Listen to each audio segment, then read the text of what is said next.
by my wig for Wait, what? like for 1 or 2 minutes. Like again, because I be On all your over the live or place. somebody else's live? No, on they went live. That's why you see my picture. That's their live. Oh, okay. Because I fell asleep Wow. last night. Oh, I fell Well, asleep. that So. happened today.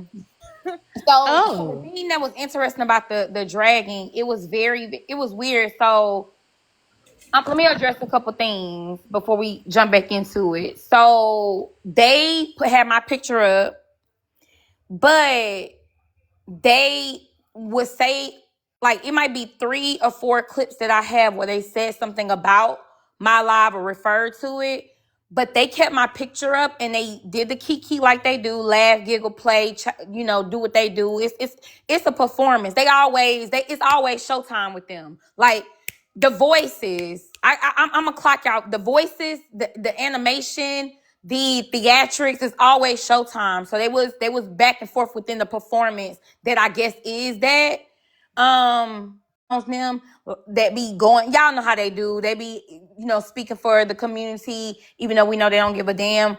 They talked about them too, and I thought it was interesting that they convoluted all of these other things with my picture up there, and I think that was on purpose. I know it was on purpose because when you think about what my prompt says, and I added that trans women are women because they are. What's funny about what they're doing, think about what my prompt says, and I added that trans women are women because they are. What's funny about what they're doing is that they do not want to talk about trans women perform womanhood better because they created it. They do not want to talk about gender as a social construct. The only thing they want to talk about was me screenshotting their picture, her backdrop, and the term fish is a slur. That's all they want to talk about. And I think it's very interesting that they did not want to talk about the other two points. I think that's on purpose because those are real conversations that we would have to have. So, yeah, you can come back, but go ahead, Sharice. You can say what you might didn't get to say yesterday. I was really just gonna say that I think it definitely is. It was on purpose, to completely glaze over all the other things, the important things we were talking about yesterday. And I don't know where the conversation actually went to because I The had to leave hell? early. Again, I said I had some things I had to do, but I know the conversation was healthy and it was a deconstructing type of conversation. So to glaze over all of that, to put your picture on there and to make it about um is fish being a slur, and to make it about what else you just They no, said, they started talking they made it about about hey Biggie. They started talking about other creators who being problematic. yeah, see that was drama filled. And that's not anything to do with like a productive conversation. The point that you were making with this prompt yesterday was a productive Mm-hmm. conversation because it wasn't to be, I think we were walking that thin line of like, no, this is not about transphobia or homophobia. It's not about any of that. It's about love and all of that. But we're also saying that there's a social construct here at play. There's a lot of underlying things to the terms that we use, and we're unpacking all of that together. And I may not have the answers. I may not have all the answers myself, but I know that there's a lot of things to unpack here. Because again, as a woman, as I was saying last time I was on here, I was like, as a woman with a lot of friends who are male who happen to be a part of it, it's very open and it's very whatever, but there's underlying things to all of that terminology. When you get done, can I Right? chime in, please? Huh? When you get done, can I chime in, please?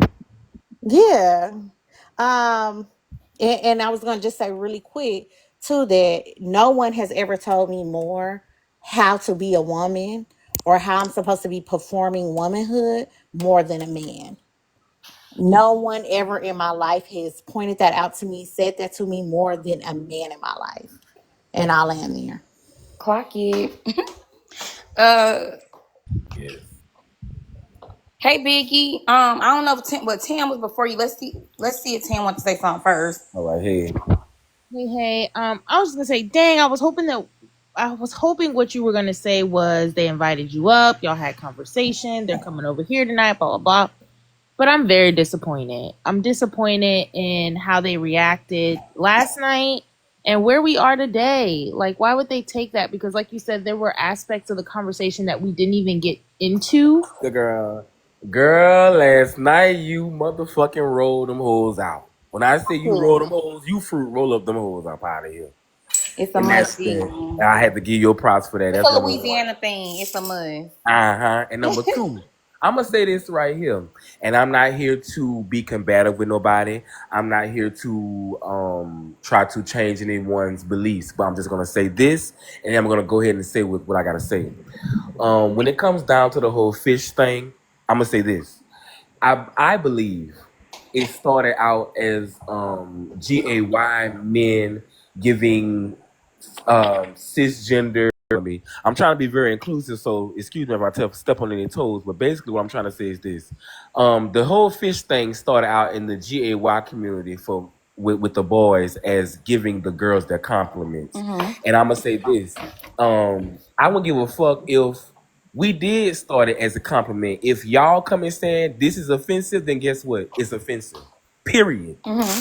What do they It mean don't by matter. fish? That our pussy smell like fish? Oh, But see, that's not the thing that we're saying. You know, sometimes men or I guess people they go to that insult. Oh, your cat smell like fish. No, we didn't go to. We don't use it for that. We use fish as oh that bitch is serving pussy. Like that bitch is serving like. because serving cisgender. So I want to elaborate.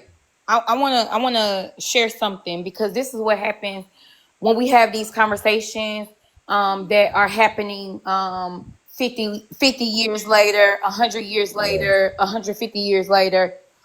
We lose sight of what it originally was. Right, there's so many things like, for example, picnic. We talk about picnic all the time. But it mean pick a nigga. Exactly. They turned it into Freaknik. But now we know, but we didn't know at the time. So let me make this clear. The original term, where fish originated from was with men who were being derogatory. But this is where you gotta connect the dots. Let's think about it.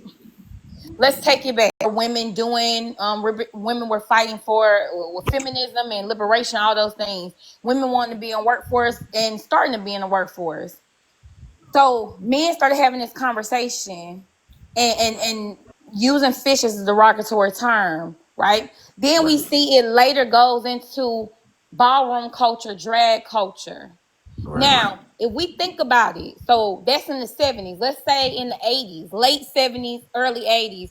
Let's be honest. What men do y'all believe, or do y'all think that it could even be possible that some men who were in drag culture, cross-dressing culture, ballroom culture, who might have been DL closeted, don't you think it might would have been those men who were at the water cooler talking derogatory about women, especially in that time when it was normal to disrespect women regardless of what your sexuality was? I say so. And imagine you in a time where you're being restricted by the patriarchy and what hegemonic masculinity is. It's telling you want to be with a man, but you can't be with a man. You're supposed to be with a woman. You got this wife and kid that you really don't want, and now you're stepping into something that's new, and you're going into the ballroom, or you're going into cross-dressing. I don't know, whatever. And then as time go on, like I'm talking about, that might be the first introduction. You got these type of men with this mindset. Then they start to sneak off and cross-dress. Then they start to get more comfortable, and you get a community of GAY men who do drag. Now it's drag. It went from cross-dressing something secret to now it's drag. Now we in ballroom. And I'm going to say, oh, you serving fish because I identify fish with women. Oh, you serving real woman. But I don't mean that that's a bad thing. You look good. You look so good. You giving cisgender woman. But the term started with men talking negatively about women's bodies, and then they flipped it, which is another entitlement that men have, is how you get to flip a term that you started nasty. You flip it, and then you make it into that. So I understand that the community uses it in a more of a like, oh, I'm just showing you love, you look good, you're giving cunt, all this. So I get it. But this the other thing. This the other thing with that. Because I want to know, how is that not a problem that you serving fish is that you giving cisgender woman? Why are those things correlated? Because I think for the whole thing is that it's to give off an illusion, it's to pull off a thing what you're trying to pull off. I mean, I feel as though for drag queens and things of that nature, because they are women impersonators. Now, like I said before, the whole shebang went down. I don't give a fuck what was said, how it was created. If women are coming to men, fuck men. If women coming to me saying, listen, you saying fish, that offends me. That's offensive towards me. So I'm going to stop using it. I'm going to stop saying it. And that's what I'm saying. At the end of the day, Yeah. what the fuck do people sit up here won't fucking argue with other people when they telling them I feel offended? You just shut the fuck up and you respect people. So that's what I'm saying. I'm with you 100% on that shit. For vice versa. And that's the point too, Biggie, and it's my I have thing. a question. Hold on, Justin, 1 second. And it's my thing with that. Because I'm not gonna make nobody respect me though. Like, Right. if they say, you know what, fuck you, I'm gonna still call you fish because we already determined that it's not that, you just want to be whatever.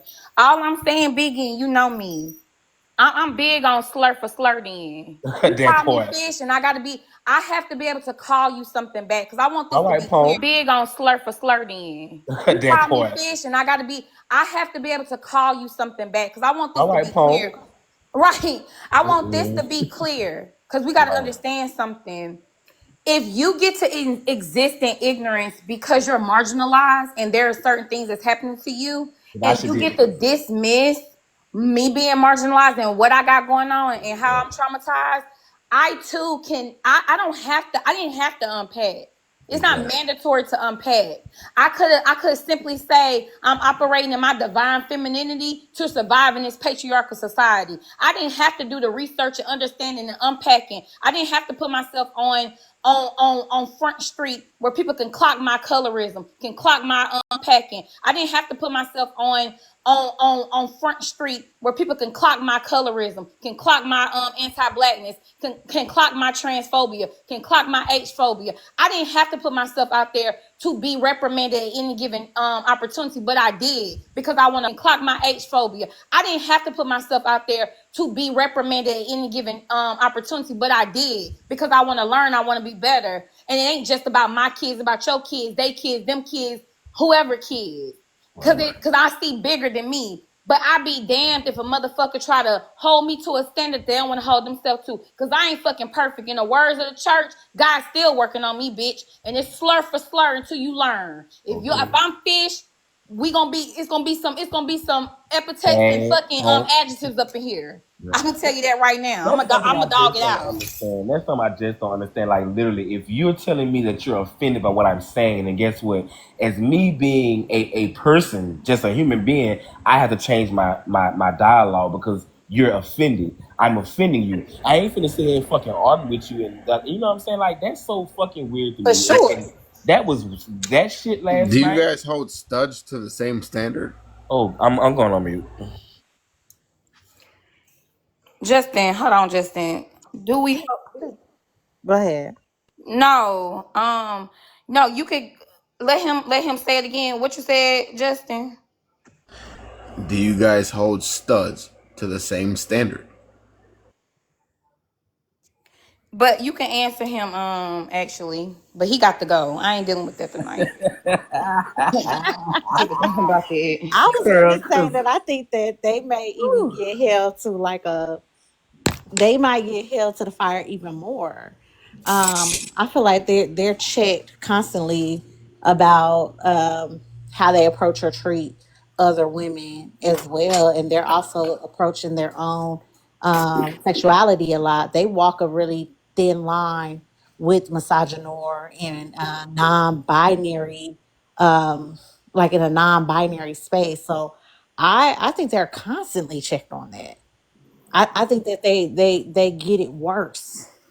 And they get disrespected by men because men try to devalue them by sexualizing them. You got a stud barber, they're gonna get sexualized. They getting checked all the time and disrespected. But yeah, studs definitely need to get checked. They out of pocket. They out of pocket all the time.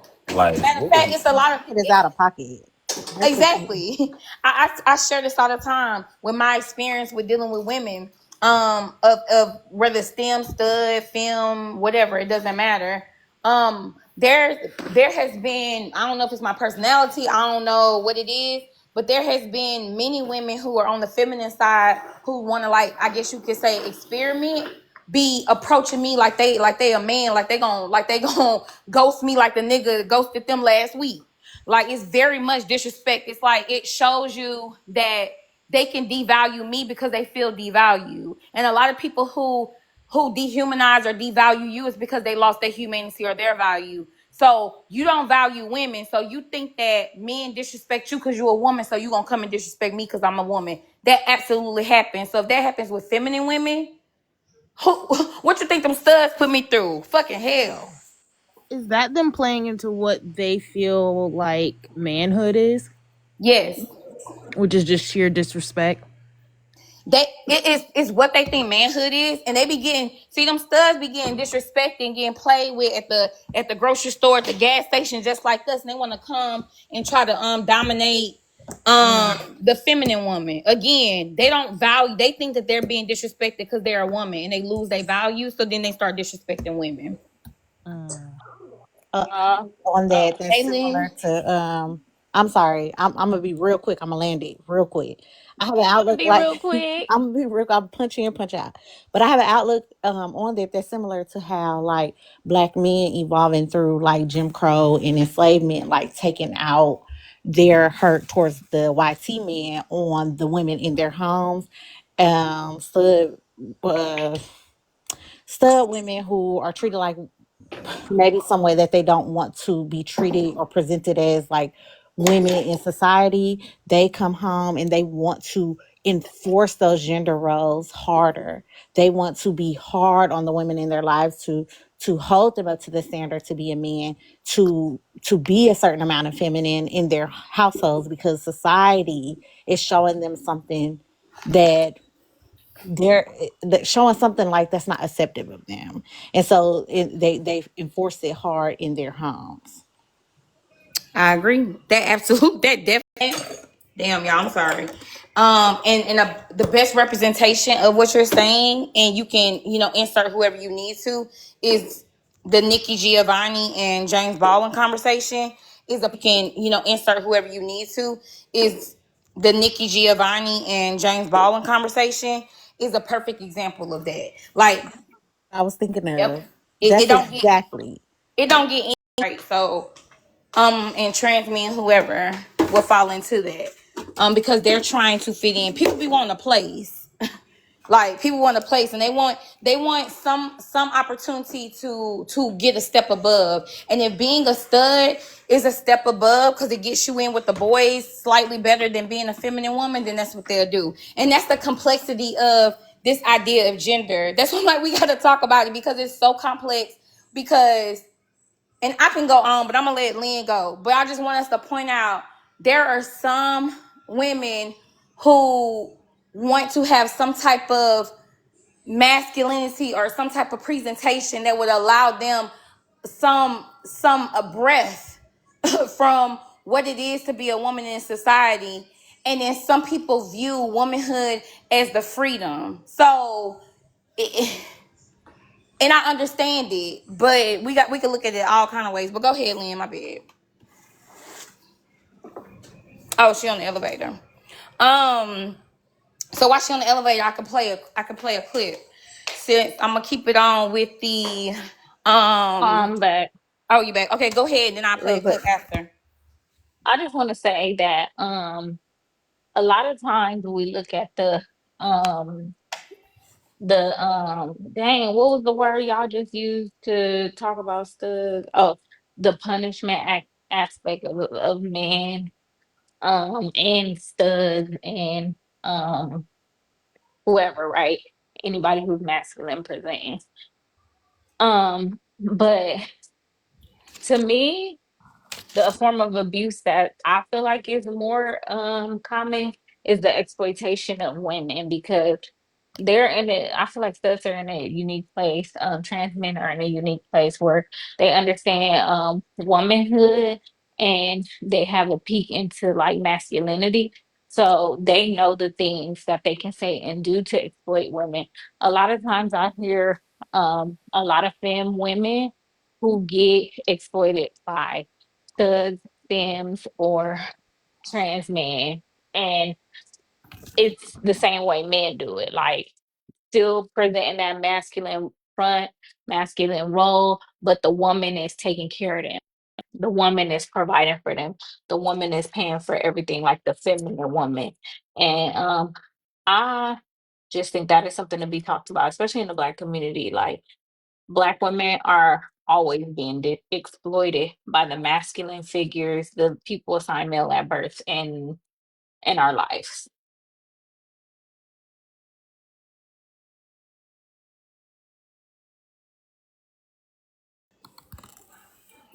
Did Liz? I'm gonna say, damn. Did you get stopped? Okay. I land, but I mean, that's all I wanted to say. No, I agree. And I think that we I think it's important, and you do, because I lose track of it, and I think that's intentional based on how we're supposed to operate as women or female humans, whatever. Is like I keep forgetting about how our bodies are exploited, right?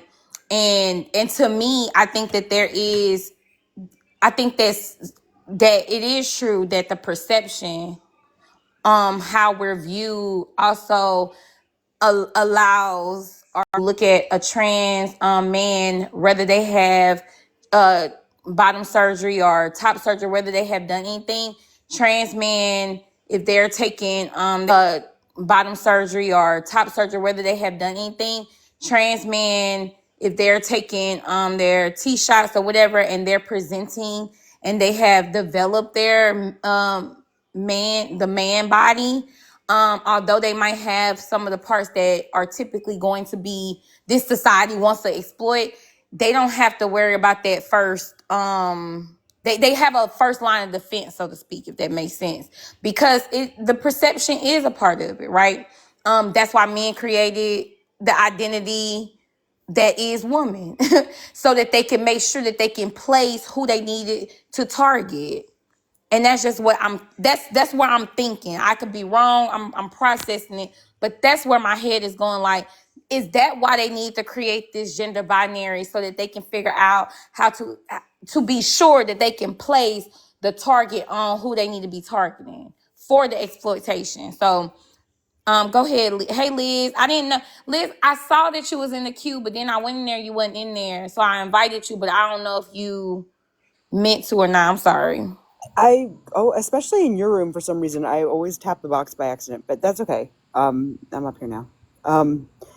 Yeah. So, okay. So, like, same topic as I'm curious as to what like that other live was about, but I mean, I didn't go in there, so I wouldn't No, know. I know. Yeah, and I'm gonna play some of it, and that's why I was hoping that you would be available too, Liz, because it is interesting. Because it's the so the thing that I was saying earlier, Liz, is able to Liz, because it is interesting. Because it's the so the thing that I was saying earlier, Liz, is the clips are not that long. Like, no, none of the clips are more than are between 30 seconds to like maybe 3 minutes, because they play like they always do. They always playing. So I'm trying to see if this the one. Let me mute real quick. Well, no, I can play it. Let me play this first one. It's about the fish, I think. Phobia is only for trans people. Right. I feel like that's they've been calling black women men for like since I was a kid, and trans women weren't even in the media like that when I was a kid. I was from the '90s. Sister, that's not transphobia by their logic. That's sexism. It has nothing to do with trans people or transphobia. I like an education. That's what they say. Is bewildering. The logic is off. By far. Is bewildering.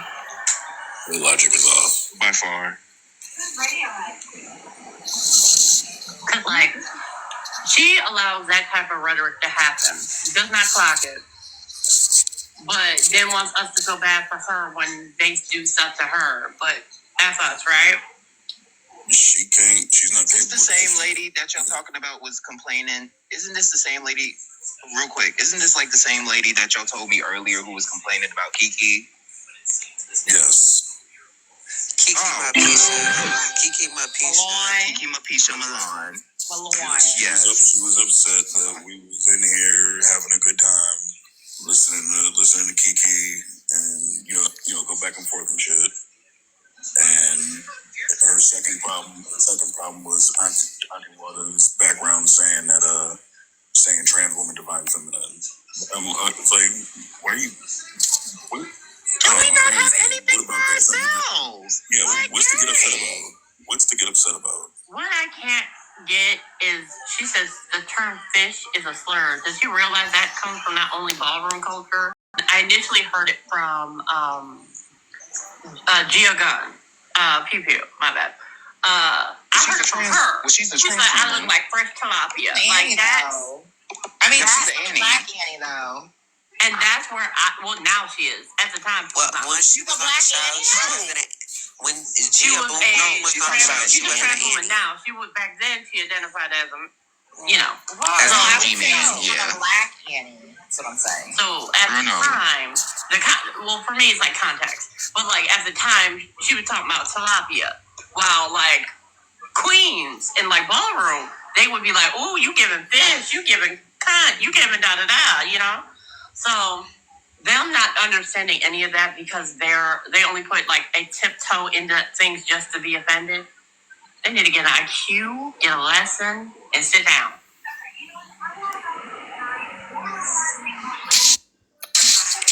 Now, did I give a lesson on it or did they? And I think it's an important note that they talked about sexism as if it was just this completely different topic than transphobia when it can bleed into each other. I think that this is the part that we're missing is the intersectionality of these conversations. I think that this is the part that we're missing is the intersectionality of these conversations. How can sexism bleed into transphobia? Where is the nuance and where is the middle ground and the gray area between both conversations? Transphobia. Where is the nuance and where is the middle ground and the gray area between both conversations? That's the important piece right there that we're discussing. And so I think that that's based on the conversation they were having, I think that is what they're missing. They're going.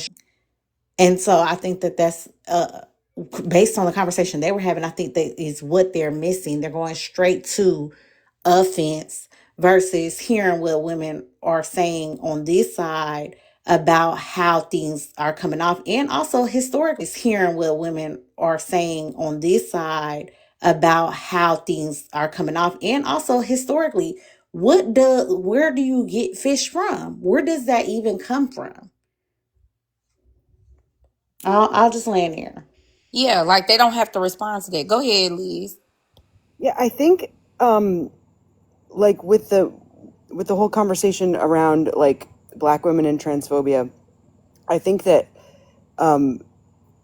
it's been used to like assert that Black women have like sort of an extra obligation beyond any other woman to like to like fight for like be on their side and like fight for their causes and like I've heard, for example, white people say that, and like that seems like racist as fuck to me, like because why when they say what you said, like that, like when they say like well Black women experience transphobia, like so therefore like how could you not be on our side, how could you have it, like as if like Black women have an extra obligation. Oh, this gonna piss you off, Liz. If you just said that, let me play this real quick. Over there trying to anti-black. Me. Hold on, not that one. My entire conversation has been about Meadows' transphobia and how she silenced trans people. In her defense, or her excuse for silencing trans people, is that that trans person was YT. And so she doesn't have to respect the YT person. As a cis woman, it is not okay to be transphobic or silence the voices of trans people. I don't care what their race is. Like, do you understand intersectionality at all? Do you understand how, as a cis woman, you have privilege in that over trans women, and that trans people, trans women, and trans men particularly should be allowed? It's not gender fluid. It doesn't open up for gender there not being a consensus for those who want to try to police what the fuck I be saying. There's no consensus on what gender is. Gender is so overwhelming. It's to infinity the amounts of different genders that could be. It's no way to measure it. We don't know where it start, where it end, we don't know nothing. All we know is that we've been socialized into believing that there's a binary. So it's very interesting. I think that's why talking about gender as a social construct is difficult. But so you're saying on one hand, and when I played y'all the clip yesterday, how she was talking about the cis woman's privilege, and how she made a point to mention YT women in slavery. So would it be fair to say that there was, of course there was YT trans women who was owning the plantations? Or am I gonna get popped? We can't talk about, because I want to talk about all the trans women who was owning them plantations and got all them slaves pregnant, or was doing the buck breaking. We can't talk about that. Okay. About that, because anytime you talk about anything besides the standard YT men who own slaves and plantations, it gets real rocky in the conversation. Now people want to take different, I don't even want to say take different positions, but it's a harder conversation to have somehow. Yeah, right. And I'm okay with that, but I think that it's very odd to keep pushing this notion that there is such cis woman privilege that a black cisgender woman has to prioritize a YT trans woman's experience. And I just thought that was interesting because Liz spoke about the obligation, and that is very telling to me. And it tells me that there is no inclusion. There's never going to be any inclusion, because you're wanting there to be, especially when we're talking about black women, you're wanting there to be a hierarchy. There's a hierarchy. There's no way we can come to the table and compare notes and see what we could do for each other in areas that we might not understand. But go ahead, Liz. And oh, I mean, sorry, Lynn. Sorry, Lynn. oh, okay. I just want to say, like, it's crazy because when we talk about like the reason why women have this said privilege, cis women, excuse me, over trans women, the privilege in question is cis women being born in the body that they were supposed to be born in, for lack of better terms. Um, but in saying that, it's very dismissive of women who go through mental health issues such as like depression, or imposter syndrome, or multiple personality disorder, or BPD, or manic episodes, or schizophrenia, or any type of like autism or ADHD, or any type of trauma any type of trauma, even a cis woman who has been raped and who no longer has an attachment or sense of self, because the argument is a cis woman, it has more privilege because she is affirmed in who she is. But what if I'm not? What if I'm not affirmed in who I am? Does that mean my privilege goes a little bit down? So assuming that a cis woman, just because she was born a woman and she identifies as a woman, has any type of affirmation up in her, like going on in her mind, or she is in the mental place um of privilege, it's kind of a little bit ableist, but I don't like using that because I don't want to just throw that word around. But it invalidates the point, because when we're talking about societal privilege, um and not individual privilege, because I believe like knowing who you are is more of an individual privilege. And even like cis women, among cis women, like we can have one woman who knows who she is, or one woman who has been disconnected with her self image. But that doesn't mean that societally we are not in the same position as women. So this idea that we have more privilege because we're lucky enough to be born as the gender that we were assigned and that we identify in, um is a little ignorant, because you never asked. And that's what's keeping trans women away from the table that we need to be at to have these conversations and build, because you are looking at us as a little bit better. It's like a competition. And it's funny because trans women often say that it's a competition, and cis women are starting the competition. But like, how? And that How would I see you as a competition when I don't like what you have, I don't want, right? Because when we talk about if men are the people in question that you have that we don't, everybody have them.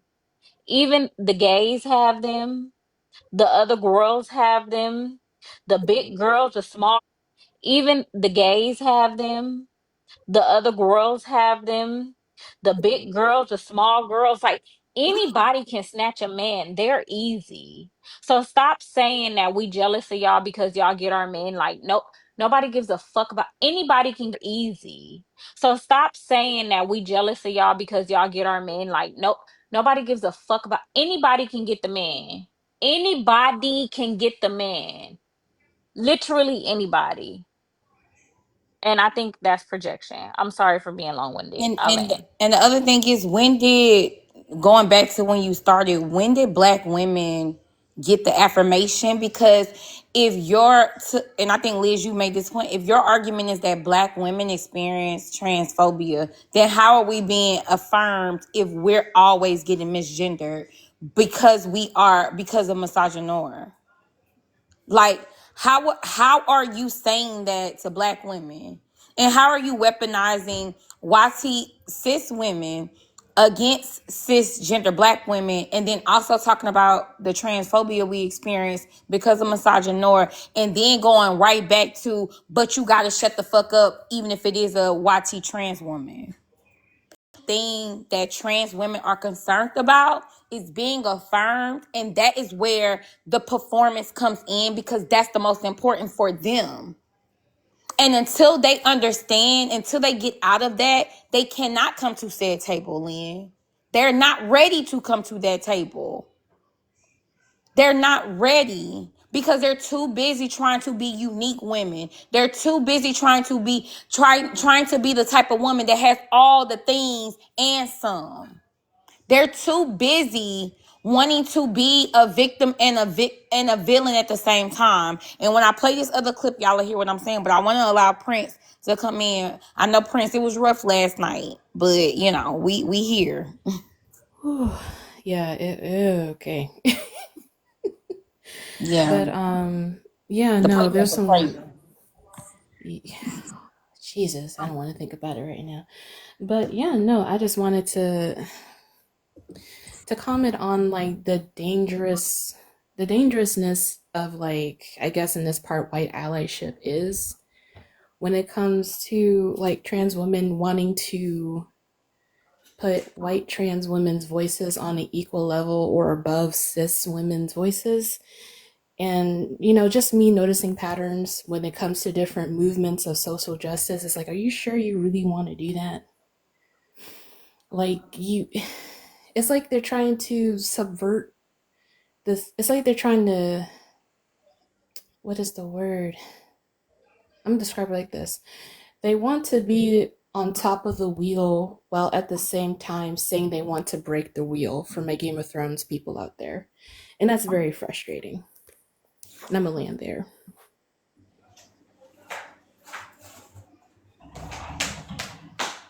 Wait, say that last part again, Prince. I'm sorry. I had stepped away. All right. They want to say they want to break the wheels of oppression, but what they're doing is they want to be on top of the wheel. I was trying to use a Game of Thrones reference because it's the best I can think of right now. I think that that could be a thing, and I think it could be with the way they're socializing and the way they feel throughout the transition. That stage where it is, maybe it's like the rough stage for most of them, or some of them may not ever get out of that stage, depending on how they are able to affirm themselves. It's like a bunch of mixed emotions going on, and it could be, I could imagine that it could be very shell shocking, being socialized in a way that you don't quite understand, because or it might be so deep in the file cabinet of your subconscious, you obviously not ready, and then you are battling with even accepting it, because you feel like, kind of to what you're saying, Prince, like you push the norms, because you did, like, although you're socialized in this certain type of way as male humans are in this society, you push the norms, because when they told you to go in this box, you went in this one because that's how you felt. So you feel like you pushed the norms, but the reality is you just didn't like that particular box of performance, so you went into another one. And it's because you did not go through those files and really, really try to figure it out. Because when you talk to the trans women who have, it's a different conversation. It's a different tone. It's a different energy. It's a whole different thing. Their experience is way different. Way different. Those who, it is about the dysphoria. It is about them understanding, whoa. This is a lie, and them really unpacking and processing things. They come to the table way different. But a lot of these problems happen because y'all be trying to yank them back, because you want, the show must go on. The show has to go on. So I want to but before I play, does anybody want to say something before I play this? Because this clip is going to be an example of how they engage with people who are opposition, and the type of conversation they like to have, because this person don't know what they're talking about. This cisgender woman is doing the same thing a lot of the problematic cisgender women do. They ain't got no framework either. So it was a full-on performance between both of them, if you ask me. But when the way they respond to her, to me, tells you exactly what they think, right? But did anybody want to say something before I play it? Y'all good? Okay.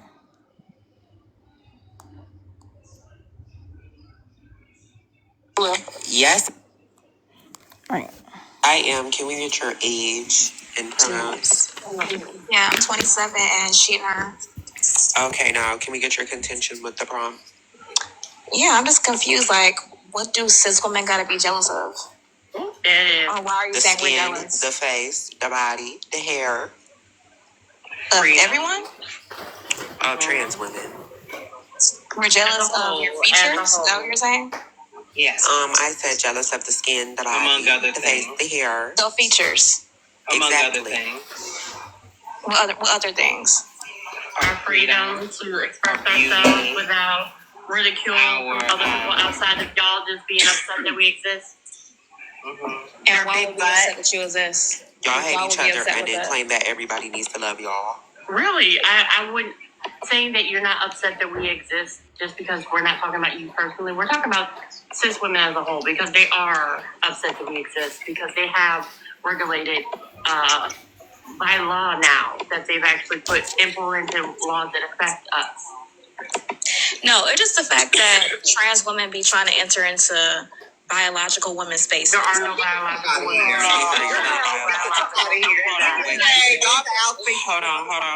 Hold on. Bitch, weapons. One at a time. Y'all girlfriends. So girl, stop. Get out of here. One at a time. Hold on. But can you please explain to me how you are biologically a phenotypic presentation? Yes, I have a uterus. Right, that's your SMEX characteristic. That's not your phenotypic presentation. No, I'm a biological woman because I have a uterus. That's your SMEX characteristic. You're a biologically female, sweetheart. You're not biologically a woman, an adult, a phenotypic presentation of an adult. Correct? No, honey, I have a uterus. You are not foreign. So that makes me a woman. You are not a biological woman. You are a female. Okay, well, because you were born. No, I'm a biological woman. You are a female. Excuse me. Let's test this out. What is a woman? Can I answer without being muted? You got 3 seconds to answer before I drop you. A woman? Oh. Okay, drop me. I don't give a fuck. But Okay, bye. You ain't said nothing but a word, baby. Don't think that I need a second invitation. Bitch, she carries. I don't give a fuck. Like, how are you gonna come up here disingenuous as hell telling me I'm a biological woman when that's not even how that works? Biological adult, bitch. You're biologically female. Slow ass. Bitch, wanna be slow, bitch. What is that? I ain't never getting fucked. She Aries there.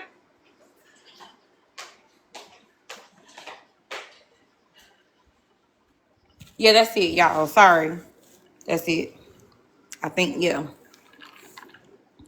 How y'all felt about that? They answered the question of why they think, because that's what the prompt is always saying, that cis women are jealous.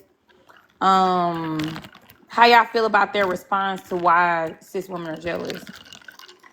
And if that doesn't show what it's about, I don't know what to do. Go ahead, Prince. And then Tam, because I seen Prince first, then you, Tam. I'm sorry. It's very contradictory, and it's bizarre to me. I'm just speaking a little bit slowly so I can just temper my emotions a bit better this time. They say that they're, oppressed. They're at the bottom of the oppression totem, right? But they have all these freedoms. They say that women are jealous of their features, their skin, their hair, the body work. But you went to go get those features anyway of the item that you are saying is jealous of you, but you spent the time to look like the item you're jealous of. So I am in a state of confusion. I'm trying to figure out, why are they using terms incorrectly or in the wrong context? Because it doesn't make sense to me. And I think the clip you just showed kind of tells me or solidifies for me that they may never be ready to have the real conversations that need to be had. Or by the time they do have it, it's going to be way too late. And I'm going to land there. Yeah. I did think that was interesting. Go ahead, Tam. I did think that was interesting when it comes to the feature things, because I do understand that there is a certain aesthetic that could be attributed to trans women. There is a certain aesthetic, but it is borrowed from drag, and that is an exaggerated form of what women are. So bringing that waist in more than what the average is an exaggerated form, and the cheekbone, like, y'all get what I'm saying. But go ahead, Tim. I'm sorry. No, Prince said exactly, or at least what I was trying to piece together, like a mathematical equation at the beginning as well, because I guess I'm trying to find what was the reason. But I remember you saying in this moment last night that this is essentially like their rage bait. So it almost seems like they're baiting people up, women, cis women in particular, to berate and to somehow seek validation that way. Mm-hmm. But So from this, who? Who are they seeking the validation from? And then how does that help? Because we're women, right? Because go ahead, Tim, because I want to make something very clear, but go ahead. I just think back to like how bullies move, right? Child. Sometimes when you come together with other bullies, like it's really just getting validation so you could feel it about yourself. Like, so what you're trying to tell yourself self-esteem wise, you're being validated in real time by other people who are also faking the funk. Am I making sense? Mm-hmm. And I don't mean faking the funk body wise or whatever. I'm talking about faking the funk mentally, faking the funk emotionally. Because Thank you, Lady Q. Thank you. Go ahead. this is like acting out in a whole nother way. This is projecting. This is therapy. Why, if you are seeking the path that is supposed to make you most happy, right, most fulfilled, why are you acting out in this way? Why are you in attack mode? Mm-hmm. Exactly. And I gotta let me place the order because I know I got two new ladies up here and I need to place the order for how y'all came up here. But I'm gonna let Liz go first to respond. And then I think it's I can't see your name. Just call me Lonnie. Okay, Lonnie, and then it's Mad, and then whoever else. Then Lynn after the two new people. So it's Liz, Lonnie, It's Lynn. fine. Or you could say to you if you like. It's whichever you're Okay, to you, 'cause I comfortable with. can't see. Look, I can't see, and I'm at that age. I'm at that No age. problem. But go ahead, Liz. Shit. I'm auntie. Fuck it. I'm living it. But go ahead, Liz. I'm an auntie too, y'all. I'm an Yeah. auntie age now. Go ahead, Liz.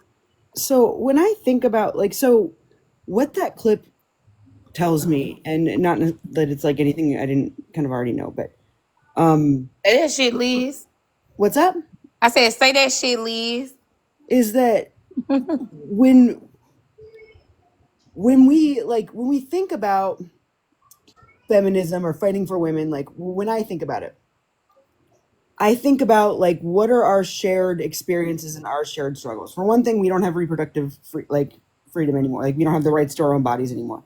Like on a global scale, like if I were born in a certain country, like I might be like, the victim of something like awful like FGM, or I might be not allowed to drive a car, or I might be, all of these things. And that's like universally, like as women in the world, those are like, we know that because we're women, we are at risk for experiencing these things. And so especially now that like it is very clear that there's an us versus them, and they really are perpetuating that. Like they're jealous of us. Like, you know what I mean? It's a tendency to want to pit one against the other. Like, so I don't see any shit like the shared experiences. I'm failing to see where those are. The divide is clearly there, and I feel like it is being encouraged to stay there, not by us necessarily. And so why is it like a problem when I say like, okay, so when I am fighting for the rights of women, I'm going to focus on like people who are females, because you all are clearly focused on yourselves, and that's fine. Why can't we focus on ourselves? Why is there an obligation to include other people besides people who are female when clearly like they're focused on them, and clearly like they want this divide to be there because they're making stuff up like cis women are jealous of us. Like, okay, I don't know where the evidence Even if they are rage baiting, why? Because they also was threatening like they'll fight me. And y'all need to be fighting the patriarchy, and y'all need to be fighting the men that's unaliving y'all, not me. Not a woman who, not a female human woman, cisgender, whatever you want to call it, who wants to challenge some of your ideology, wants to challenge some of your conditioning, wants you to put your big girl panties on and really clock the T instead of kikiing. Don't threaten me. But because I believe, because I'm gonna speak to that. I don't want to go on because I want the two ladies to come in, but I want to make my stance very clear about women. But I do agree with you, Lynn. I got duality. It's certain things I'm gonna focus on only female humans about, since y'all drawing the line in the sand. But it's definitely things I want to focus on for women, because I don't like that men get to approach us. Trans women, whatever you call it, the way they approach us and think that they can abuse us, that I'ma always fight for that. And trans women definitely experience that, and that's a very serious thing that I do want to address. But I save that for later after Lynn. But go ahead, Lonnie. Hey y'all. Wow, that clip that you shared was definitely profound, and it's a lot to unpack, honestly. Everything that everybody's saying is so true. So I'm just kind of like go off the top, and I'm gonna try to keep it short. I feel like so personally, I was a lesbian until I was 22 years old. So I'm very familiar with the LGBTQ community, and I have had personal friends that are actually part of the trans community. And I feel like TikTok is always this different world, right? Where people can really show who they are on TikTok, you know. In person, I've never had these type of interactions with trans women ever. All of the trans women, for the most part, that I have ever came in contact with, mind you, I'm 32 now, so this was a while ago. They've all been respectful of what they are attempting to embody and of the original source of such. This that you encountered on this panel is so absurd to me, and it kind of allows me to see a different perspective on a wider level, where I have always felt that the trans community, when it comes to what they require versus what they allow, is so contradicting. And at this point, hearing that, it honestly is just giving mental illness. And I really don't mean any disrespect to the community in general, but to the specific people who like behave like this. And what is really given to me is that they are still men. It is what it is, that are mad that they were born in their bodies. A lot of men feel like this, whether they go trans or not. A lot of men feel like this, and a lot of men are naturally envious of us as women for whatever reasons. And so to me, it's called womb envy. Okay. Yeah, exactly. And to me, it's giving that they just still had that. And instead of, having to fulfill the expectations of what they needed to be as a man, they just decided to completely omit all of that and just try to embody a woman. But what it's given is that you can't be a woman, regardless of what they say and regardless of how they try to create this language around the topics and all of this BS. I don't give a crap about none of that. Like, at the end of the day, being a woman is not about wordage. It's about biology. It's about the experience. And at the end of the day, you can act like something, you can perform as something, but it's different than going through the experience of. So they'll never know what it feels like to be a woman, period, point blank. They just never will.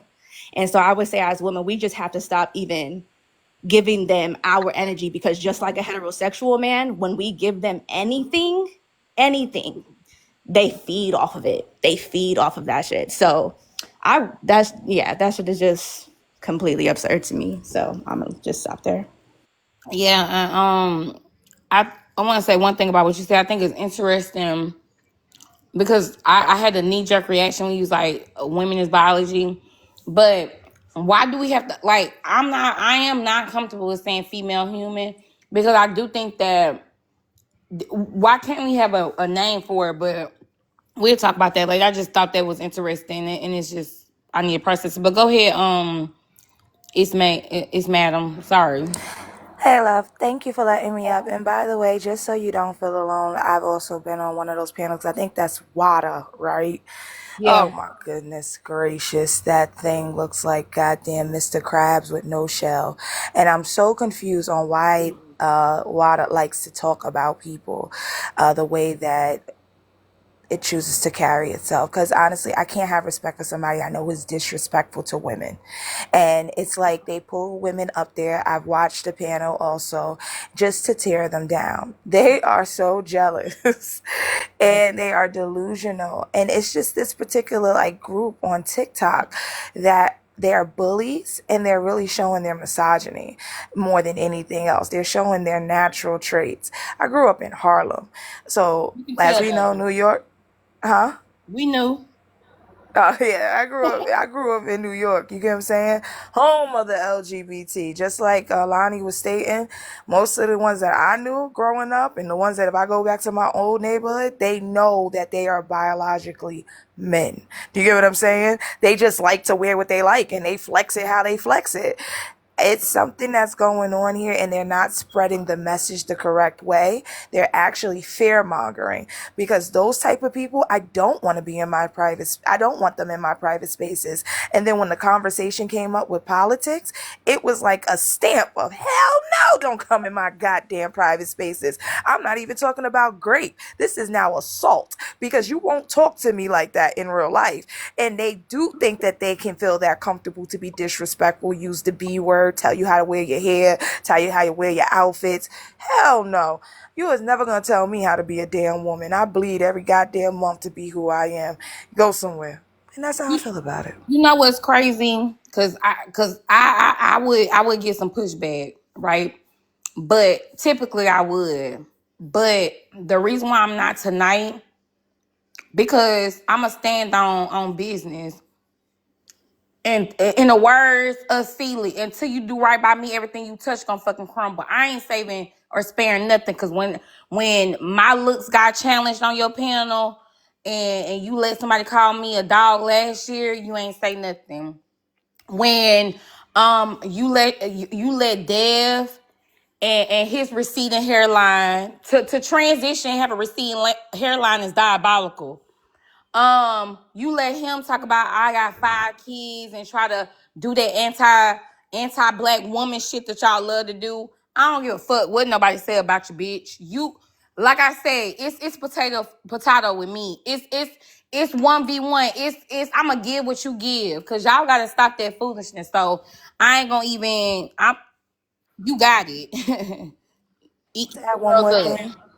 Prince Mm-hmm. stated something earlier, and I've also, like I stated, I've tried those panels, a couple of people who they all hang out in the same circle, and you are right. They will allow a YT man to disrespect you, and they will put them higher than you as a BLK woman. I've watched Wada do that multiple times, and I'm like, wait, what?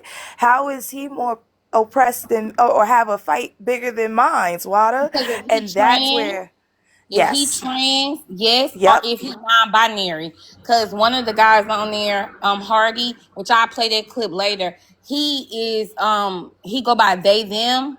But when Dev referred to He's like from Hardy, Georgia. I don't know where he from. But when Dev referred to him, because I challenged him on his they them pronouns, I think it's performative.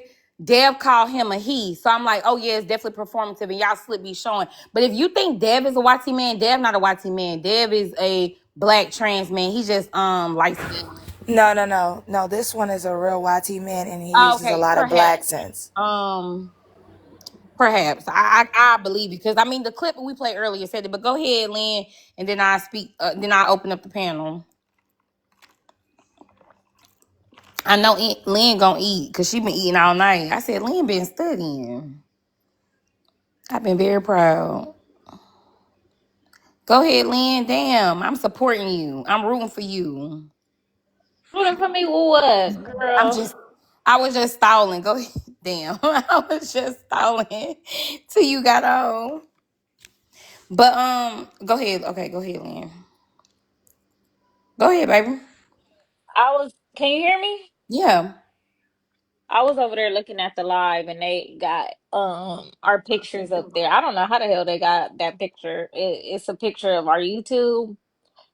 Um I know you fucking lying. What? They got these cis women are jealous of trans women. Baby, baby. I'm the real doll. In the words of Ty, I'm the real doll, honey. Honey, the back isn't big. You know, They Auntie just saying. Wada. The They the just. the face is Man. giving. You gotta stop. You gotta stop, sweetheart. Come on now. I'm not gonna even do it Jealous. like that. That's crazy. I'm gonna do it like that because I want to. Because I look the fuck good. The fuck. I Oh, know that's that's what Um, right. JoJo said that they were still alive. I ain't know he meant they were still alive right now. not your picture, Phoenix, but it's to the point because they're like, yeah, those cis women are jealous of us because we have the freedom to be who we are and to express who we are, blah blah blah blah blah blah. But hold on, wait a minute, pause. I thought that y'all were more oppressed than us because you weren't able to express who you really are. Right. Which one is it? Because isn't that the narrative? We have privilege. Cis women have privilege over trans women because trans women aren't able to express who they are. But y'all are we're also jealous of y'all because we are you are able to accept who you are. The math ain't mathing, it ain't clicking. I don't got time for that shit. I just know I look better than all them bitches. Trans, cis, All you gotta tell them, goddamn, Lynn. bi, gay, lesbian, please. Lynn, all you gotta tell them is I've never been a secret. At the end of the day, they've all been a secret. They happily held my hand outside. Forget them. This is the only time that they get a chance to actually speak. And you just gotta be real with that one. This is their only platform. Curious, like, do they think that this is productive or is this rage bait to get money? I know they want people to come over Yeah, there and argue with Modesty, that's them what it so they is. can so it can confirm their cognitive dissonance because right now they suffer from cognitive dissonance, right? So if they get us to come over there and argue with them, it's confirmation because I forgot which one of y'all said earlier they're suffering from some sort of like cognitive distortion as well, to where they think the way that they do, right? Because like it just doesn't make any sense. Like I'm convinced that all trans women think once they become a trans woman that they look like fucking Tokyo Styles. Y'all don't fucking look like Tokyo Styles. Her What and the fuck are we talking about here? I remember Tokyo. Tokyo's pretty, but Tokyo bad as shit, and I'm that telling you. Auntie Wada don't look like Tokyo, babe. You're not giving Like Mr. Tokyo. Krabs with no shell. That's And I what think and Wada I Not think looks that like. giving. and it's very telling that they keep mentioning me being light skinned because that's a really big thing with a lot of the girls, especially in a space like Auntie Wada, is that they're obsessed with being like it's they pedestalize light skinned folk and it's like it's hard to explain, but any light-skinned woman that's unpacking colorism will be able to recognize it's a weird thing that happened with people who you've been able to clock that they are like obsessed with light skin because they think light skin is better regardless of what their hue is, and that's giving, and we seen it last night. It's a very strange thing. Can't no person, there ain't a clip ever. I never ever reference my eyes, my skin. I never talk about my hair, the texture, the length. I don't never do that. The only thing y'all will ever hear me brag about is these Negro features that a lot of you bitches don't got. A lot of you bitches don't got them, and that's where I'm always. I'm always be on y'all neck about. But go ahead, Yeah. Tam. I don't And give a fuck. I'm tired of. Oh, go ahead, Tam. My bad. no, I was just gonna say, Mia, I ain't gonna hold you. I didn't even know you had green eyes. That I learned some shit Me last either. night. Me either. I was like, And oh, Drika, can I Hello, just state this? Hazel. And I can state this, it is nothing wrong with being proud to be beautiful. I'm beautiful. Everybody needs to just I was about embrace to their say damn beauty. that. Like, I am so, That's what at the I end was of the day, about to we gotta press say. pause because No, that's not. I'm confidence, ageless. What do you mean? like, No, no, no. I'm like, you That's know what I 32, not. still mean? look Because 12. you Yeah, are beautiful, lovely. that's. Just to Thank say, you. But that's not what I'm saying. What I'm saying is that I am not obsessed with any proximity to whiteness. I think the best part of me is how heavy and undeniable my features are. I think that my nose is the showstopper. I think my lips are the showstopper. Personally, that's me personally. So when you want to negate those things and you want to talk about shit that you obsessed about because you a fucking weirdo, I'ma clock it. Cause ain't that what we doing? Cause we in Showtime. Let's hit Showtime. I'ma clock your tea. Good fish, whatever the fuck y'all be saying. I'ma clock it. Cause why is that the No, they ain't go-to? fish. If fish is what is the fish, but I I agree with Madam, and I was about to say the same thing. I'm so sick of pretending that I'm not that girl for other women to feel better about themselves, baby. If me feeling like I look the fuck good is intimidating you or hurting your feelings or making you feel some type of way about me, you got to get on your knees and pray and ask God to fix that shit for you, because I'm not about to sit up here and not say I look the fuck good. Why the fuck is it that women always feel some type of way about another woman saying that she look the fuck good? If a man was to say that he looks the fuck good, like, oh, I look good, I know I look good, look at me, I got my muscles, you know what I'm saying? Like, skin look nice. I got my little skincare routine going. You'll be like, I know that's right, confident man. But as soon as a woman be like, oh, skincare right, teeth taken care of, yep, go to my 6 months checkup, yep, straight teeth, what? Take care of myself, moisturize my hair, twist, locks on fleek, shiny, bust down in, lace front, lace wear. Like, it's a problem. Like, nah. Nah. I look the fuck good. I take care of myself. I put in a lot of money and a lot of work. And Auntie Water, I'll run from your big ass, bitch. Yo, Stop fucking playing with it's a big me. one. That's I a big I one. I run 3 miles every day at the very least. Stop fucking playing with Period, me. Lynn. I love And, it. Stop I'm a fucking playing runner. with me. and Yeah, I'm Prince, a runner. hold on, y'all. Prince wants to go, and then I'm gonna get in WW, and then Flashy, and then we'll open it back up. I want to be silly for a moment and say that I have my bonnet of salvation on, so no weapons formed against me will prosper. Oh no, And don't that's let it. them. Man. Don't let them. Go ahead. Go ahead, WW. Ladies doing tonight? And All fella, right. how you doing there? Cool. I'm just gonna adjust the prompt. I'm 40 years of age, right? And a lot of people say, yo, they were back in the day. There's a reason why they say coming out the closet. First of all, you was in it. And I say that to say trans women are not women. They are men. Because there's no moral consequences where they dwell, they can get away with this type of saying or this type of action because a few years ago or whatever, this wasn't the norm because they trying to make this the norm. It would never be the norm. Okay, so It will no, so always. hold on, because there's so much more to talk about. Trans women are women. This ain't satire.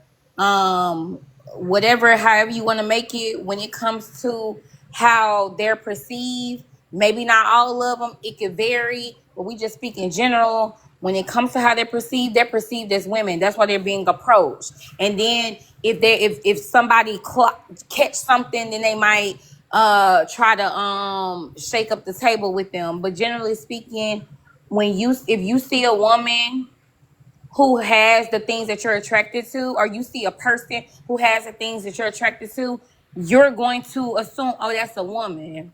Now, however you think their biology is, that's whatever. But you're going to assume that they're a woman, and that's what we're talking about. They're saying we're having a conversation where gender and sex is different, and people can't identify how they want, and then they can do the things to affirm that, and that's what happens. And the presentation be there. If I showed you pictures of women that you might be attracted to, you'll be attracted to it, and your only caveat would be, if I found out that they was born a man, I wouldn't want to be with them, and that's whatever. But your initial thought is that they're a woman, and that's what we talking about. So all this other dragged out stuff, pun intended, we don't got to do that. Like, if you don't want to be with a woman who was born a male, that's fine. But dismissing their existence when it's existing, like regardless of what you want to believe, they're here. We not gonna do that. So like, we can just stop that. If you don't agree with it, that's fine. But the problem I have with men not agreeing with it, it's too many men that fuck them. It's too many men that secretly want to be with them. It's too many men that are being with them. And the only reason why they do not come out with it, and that's my pushback to my good sister down there, the reason why they don't come out with it is because they're holding themselves to this idea of what being a man is. If they stop holding themselves to that idea, they would be out with them. Because I'm going to be honest with y'all. The way these men are socialized, if tomorrow the floodgates open and say hegemonic masculinity don't mean that you heterosexual man, it means that you need to be with a trans woman, them niggas flock to the next ball they can find. Them men love the best of both worlds. They love a chick they love it. They created the divine femininity because they love having this structure to put somebody in so they can feel powerful. So I can guarantee you doing all this yapping, we better not check your phone. But go to the next, go to something else, because I done heard it. I'm tired of that. Hey, unmute me from the comments. Who muted you, buddy? I don't know, y'all. You know how your people get. Hey, how you doing? Big Nate. Bro, y'all so federal, bro. Stop Big calling my not the little one. y'all here. Y'all police in hell. Twin, you see his little cartoon character Angel made Yeah. It was cute. The cartoon looked better than you though, Nate. That's eyebrows crazy. been on fleek. He been looking good. Ass been sitting up. I said, damn. Bro, stop playing with me, that bro. little cartoon character fit too. I know you lying. Nate got a little pud. Bro, why y'all hating so much, bro? That shit don't look good on y'all. But You like our little brother, Flashy. We gotta we gotta mess with Am you. I not older than y'all? Besides Nia, No. old ass. No, 33. I'm 33. Yeah. Yeah, you got it. You are You little got it. brother. But before you go, Flashy, let your boy finish. Look, you can express yourself. I just didn't like the angle you was going, but go ahead and finish. Well, the thing is, if I say how I feel, you don't like it, and that's fine because this is your live, and I respect that. Okay, so you don't got a monologue. I said that I don't like it. I told you why. Then I said, but you can finish. So I got my shit off. Now you can finish. Just say what you got to say. I want to say what I want to say first because it is my live. But now you got the floor back. You can finish your statement so I can let Flashy go. Oh, okay. I appreciate it. Yeah, I mean, it's nothing to it. Like I say, it's this current society, because society changes every 10 years now, 10, 15 years. So in this current present time that we're in, again, a lot of people like to make it the norm, and it'll never be normal. It'll just be looked at like, oh, like you say, it's here. So, but that don't mean we have to acknowledge it as far as, let's say, accepting it. Because you're always going to have people on this side and people on that side. And I guess I'm the people on this side. You know what I'm saying? Yeah, So you. anyway, I'm not gonna make it all drawn out. I appreciate you, letting me speak. I'll Yeah, drop down. you might. No, you don't gotta drop. You might want to respond to what Flash you gotta say. Go ahead, Flash. Trans women. I don't believe none of that dumbass shit. But gender is a social construct men created. I can't necessarily disagree with that, but I don't really see how you can really fact check that. But more of the story is men cannot be girls, girls cannot be boys, and yeah. So, PWW got a friend on the panel. He dizzy like you, but Flashy. Go ahead. How you feel about me getting dragged by my motherfucking eyebrows? How you feel about them hosting a live about me, Flash? You don't give a fuck about what they said. I don't know. First of all, I don't know none of these people. I don't be on that side of TikTok you be on. I don't be on that side of TikTok. You feel At me? the point, they was dragging me, Nate. I was in a bind, Nate. You ain't send me a request. I would have came in there and go crazy.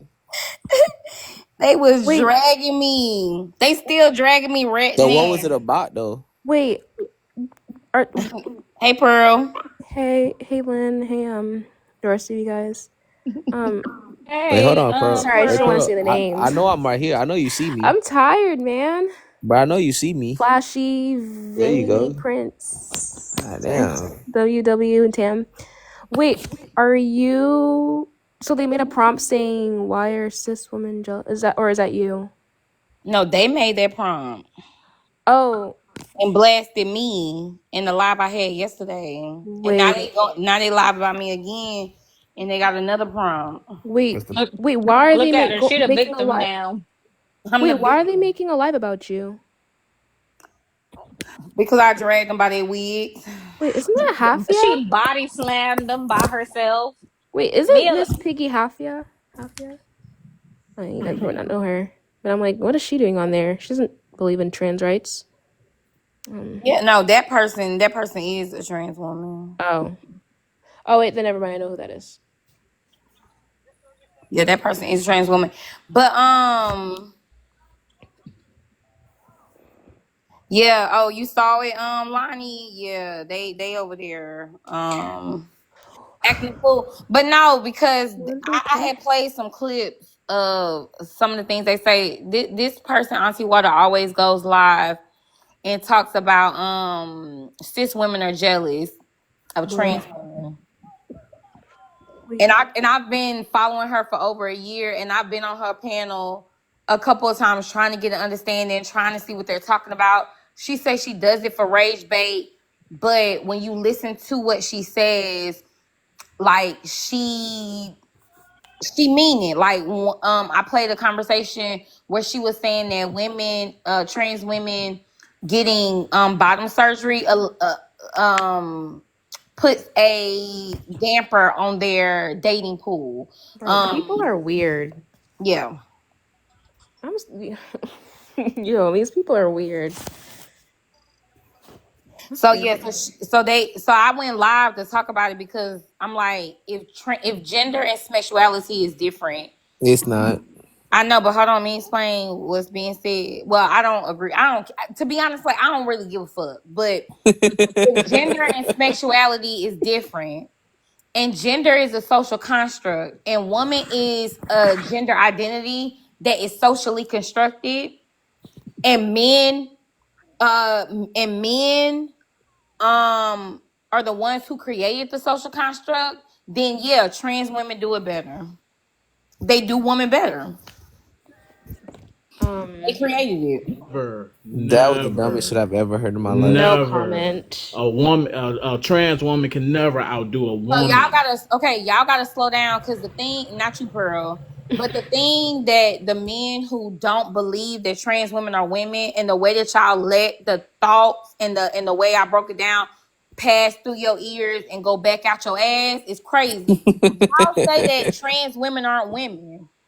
I'm saying that if gender is a social construct created by males, it's created. Like this idea, this performance of what a woman is. A woman's supposed to be this, and that was created by a man to give female humans a place to be, and trans women transition into that gender identity. Then of course they're gonna do it better because they was a part of the creation of it. That's why it was easy for them to transition into it.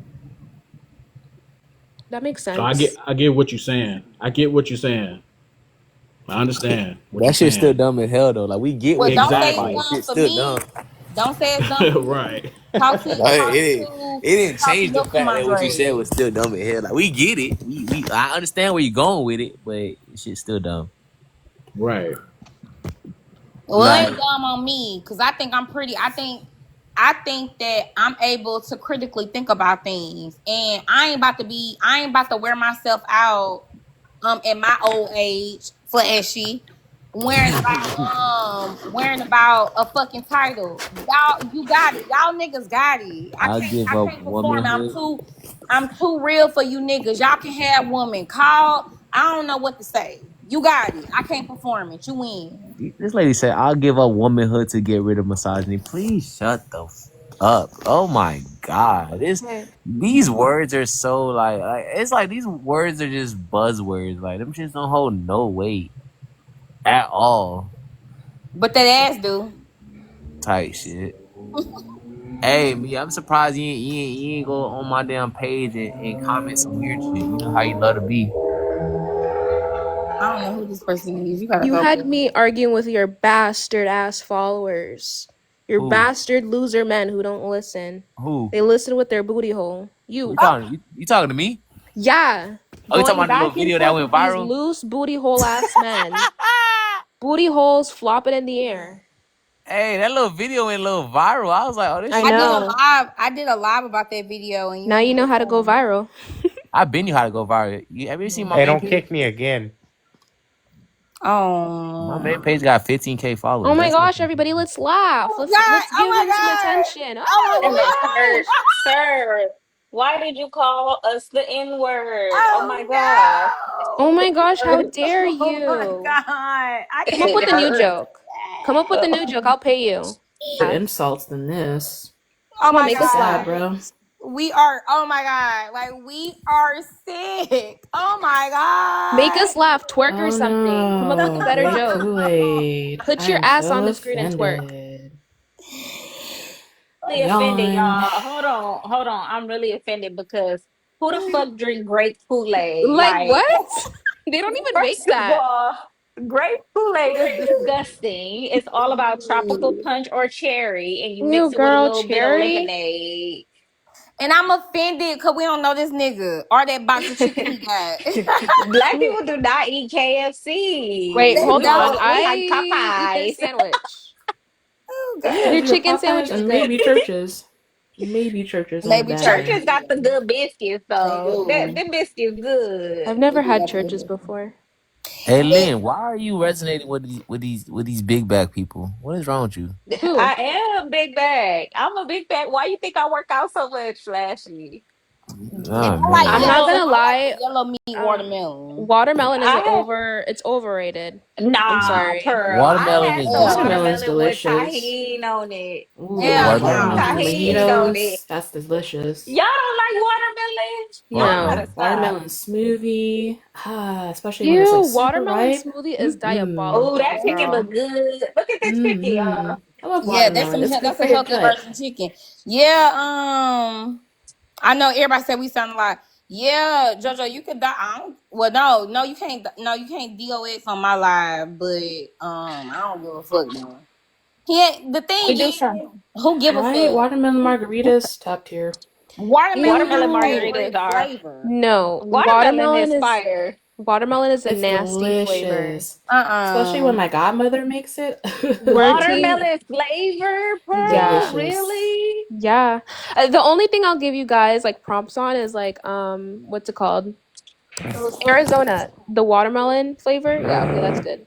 Oh, Other Pearl, than you like that, watermelon Hey, flavoring? Ho, give me the big screen, Ho. no, I don't, honestly. You I like just you grape. going through the same pictures. I You like ain't got no grape new though. pictures. I got new ones. Pull Give up me, my give me the big picture. screen. Pull my No, picture up. Holy. No, Go we want a ahead. joke. Make You can put the NIGGR on my picture too, because I am one. You're right. woohoo. Yeah, like, Hard make a joke. ER. Make us laugh. I'll I'm cash just app saying, you it's 100 right now. 2025. Hey, Pearl, It's cash out me $100 2025. Y'all real can't come quick. up with anything I'm new. trying to see something. Why he thought he was about to trigger Actually, us? You ran across a bunch of black people who don't give you a came fuck. across the wrong one, sir. Mm-hmm. We We really don't give don't a give a fuck about damn. that. Mm-mm-mm. You know how anti-black we be towards each other on a daily Literally. basis? Well, Shut up, well, stupid. well. He tried to call us the hard NER. He This tried. sad What is uppity it? Negro. Like white We don't people know are this not man. He white is now people are not funny. Stick to what you guys are Yes, I'm best at, which is strong, nigga, Trey, and colonizing this and pen, I stealing tell you culture. what. Yeah, stick to what you guys are best known at, which is colonizing and stealing culture. You guys cannot crack jokes for shit. I'm sorry, you Nah, guys are not y'all. funny. Yeah, they not funny at all. Stick to taking And people's rights away and colonizing other cultures. pedophilia. Stop Yeah. doing that. Y'all good at that. That's what y'all do. It's weird. And incest. It's a little weird. See, our When you have a stereotypes. speech impediment, you don't sound Yeah, educated at all. You have like a like lisp. drinking Kool-Aid. You can give me that stereotype because I even put Kool-Aid on pickles. It's fire. Kool-Aid is fire. You're Okay. right. Now we're doing But too much. Kool-Aid over pickles. no, pickles and Kool-Aid Good. is fire. It's Oh. fire. It has I'm like trying to tell you. interesting tang to it. Oh, I It's thought good you said though. Kool-Aid over pickles. No, like the powder. No, like you would Yeah. prefer Kool-Aid over pickles. I was like, Oh bruh. no. No, Pickles no, and no. Kool-Aid. Oh, I never had. There we go, drinking. Well, well, well. It is uppity Negro right Why here. is And one you eye can bigger than the defend other one? us. That's it. I'm And going out there. No cannibalism. relations. He just gonna sit here and keep putting the Kool-Aid, man. At least you changed it from the grape Kool-Aid to the cherry Kool-Aid. We appreciate that. They're just not funny. Whenever they crack jokes, it always has to be racist, and it's just not funny. Like, next. We don't even know this man eating the chicken. Maybe if you put a picture of Flashy eating chicken up, we'd be upset. Yeah, But maybe we might nobody, laugh. we don't know this nigga. Well, I'm gonna let him go because Okay. I said I was determined not to be up all night tonight. Cause like last night I was up screaming at my phone. I said I was gonna stop doing it, but I can't. Damn, they was on your ass like that. Today they was on my ass while I was at work. You know that shit hurt when you That'd get be the drugged worst when away? you're at work. Man. I was like, damn. And they going live right now. I'm over here sick. My knee shaking. I'm like, why? Then they got my homegirls involved. They done put all our pictures up there, and I'm the one who doing it. I'm just like, You oh my like the God, like, what am I gonna do? Nah, you like the sister who starts the shit and then we all get in it. That's okay though. I'm a still swing for you though. Yeah, I've been Don't starting get to it look. twisted. I did. But Yeah, I I think see it, but Nah, I that. you think have my back. I'm gonna be in it with you. they not really gonna be able. The thing that's different with them is that they not gonna be able to like the stuff they're used to going back and forth with somebody who got like one brain cell to rub together. I actually be critically thinking, and they can't fuck with it. That's why they just all they can say is, "Oh, you T-phobic," but bitch, where? Which I would think we all are, including y'all. But I don't know. I just don't think they ever gonna be ready to have the conversation because they don't want to talk about gender and what it looked like. Well, they're They don't want not. to talk about that. To kind of add on to that, they can't even have or won't even have the conversation around SMEX or Quinks in that matter and how that affects their choices as well. It's like all these conversations that they can be having in their comfort spheres, and they just choose not to. They choose to talk about cis women being jealous. And you got y'all got it. Y'all win. Y'all can have all the boys. They waiting on you. They open arms, open mouth, and open legs for you. What you said, Flashy? I ain't saying fuck. I'm just laughing. That's what they say. They said all the men want them. Fight me. Ain't It's that your cis group? women stopping them. Ain't that your group? Which, yeah, I don't care. Yeah. Not y'all fighting amongst each other. Y'all, I'm hanging in my feminism card, and I'm about to be a pick me because I just got me a man again. I got another man. Word. I'm Yeah. weak as hell. Nice. She said I'm it. happy for you. So, and a trans woman can't take him from Does he me. look better than Sorry. me? Does he look better than me? Yep. He has more money than you, Flashy. Okay, well, that's a win right there. Yeah. Can't go wrong with that. Mm-hmm. Yep. As Just long signed as to the Ravens. I know that's right. yeah. Word. That's what's up. That's all that matters. What Mia saying? I don't know, but I need to use the restroom. I'll be right back. You would pick me too, Cree? Y'all gotta stop doing that. Y'all pick a side, man. Why? Look at these lame. Look at these niggas. Y'all would love if I turned into a pick me. That shit'll make y'all got wet dreams about me and Mia turning into a pick me. Y'all already are though. I think. What make you think we pick me's? Come on, like you're. Wait, are you being serious right now? Yeah, I'm being serious. All women that are straight women are pick me's. Um, You're just selective about it, Okay. but you're still a pick me. I think you need to Okay. be like a Sour Patch Kid. You need to be bitter and sweet. I think men love toxic women, and yeah, keep them on their toes. I Ain't a agree. You lot of know who else said that? Cardi B. Who? toxic women are fun as Cardi fuck. B said that. She said you gotta argue with them because you know they love a toxic bitch. Oh, Yeah, I ain't mean, a I lot of don't argue with them. I'm talking about like when they text you, like don't text them right back. Like when I'm out with my hoes, like they know what's up. Phone, face down, ass up. Like they know what's up. But yeah, keep them wondering. Bring the toxicness. I agree. I agree. that toxic fun. That toxic shit fun when you know you ain't finna have an actual future with their ass. That shit be funny. Future, no future. It's fun. Oh, that shit be fun as hell. Nah. If it's somebody you actually want to have a future with, fuck no. If it's just somebody you Yeah. just Be like, toxic to them too. Men love Hey, it. put us up on game about something that we need to know about men. Like put us on game. Like you was our brother. Go ahead, tell us. um. One thing. Oh, matter of fact, I'm gonna give y'all the biggest game. When a man makes you feel comfortable enough to talk about your past, and you do, and obviously if you get comfortable and you think it's a safe space to talk freely, it's not. You're being judged. It's an interview. Like so, my thing Common is for women, especially if you sense. have a past that you know a guy would disqualify you for, it's best to lie about it and keep the innocent image for as long as possible. Because the moment you say the wrong answer, because he's asking you because he wants to know. Because guys don't ask for body count. They ask for scenarios like, what's the freakiest thing you done did? And I promise you, if you told him, oh, you got 2, 3 body counts, whatever the case may be, keep your answers consistent. The moment he sees a flaw in your story, I promise you he's gonna move differently. So Lie to a nigga tonight, Flashy, the about my moment you said, past. like for example, the moment you tell him you done did, oh, I done did a threesome with 2 guys, or I done did this guy, because guys be keeping count. Like every time he asks you a story, every time you tell him about an ex or somebody you done slept with, he's secretly in his head like, okay, that's one dude.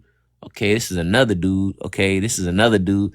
And he's gonna weaponize that shit against you every single time. Like it's genuinely not a safe space to talk So about your let me past. ask you a question.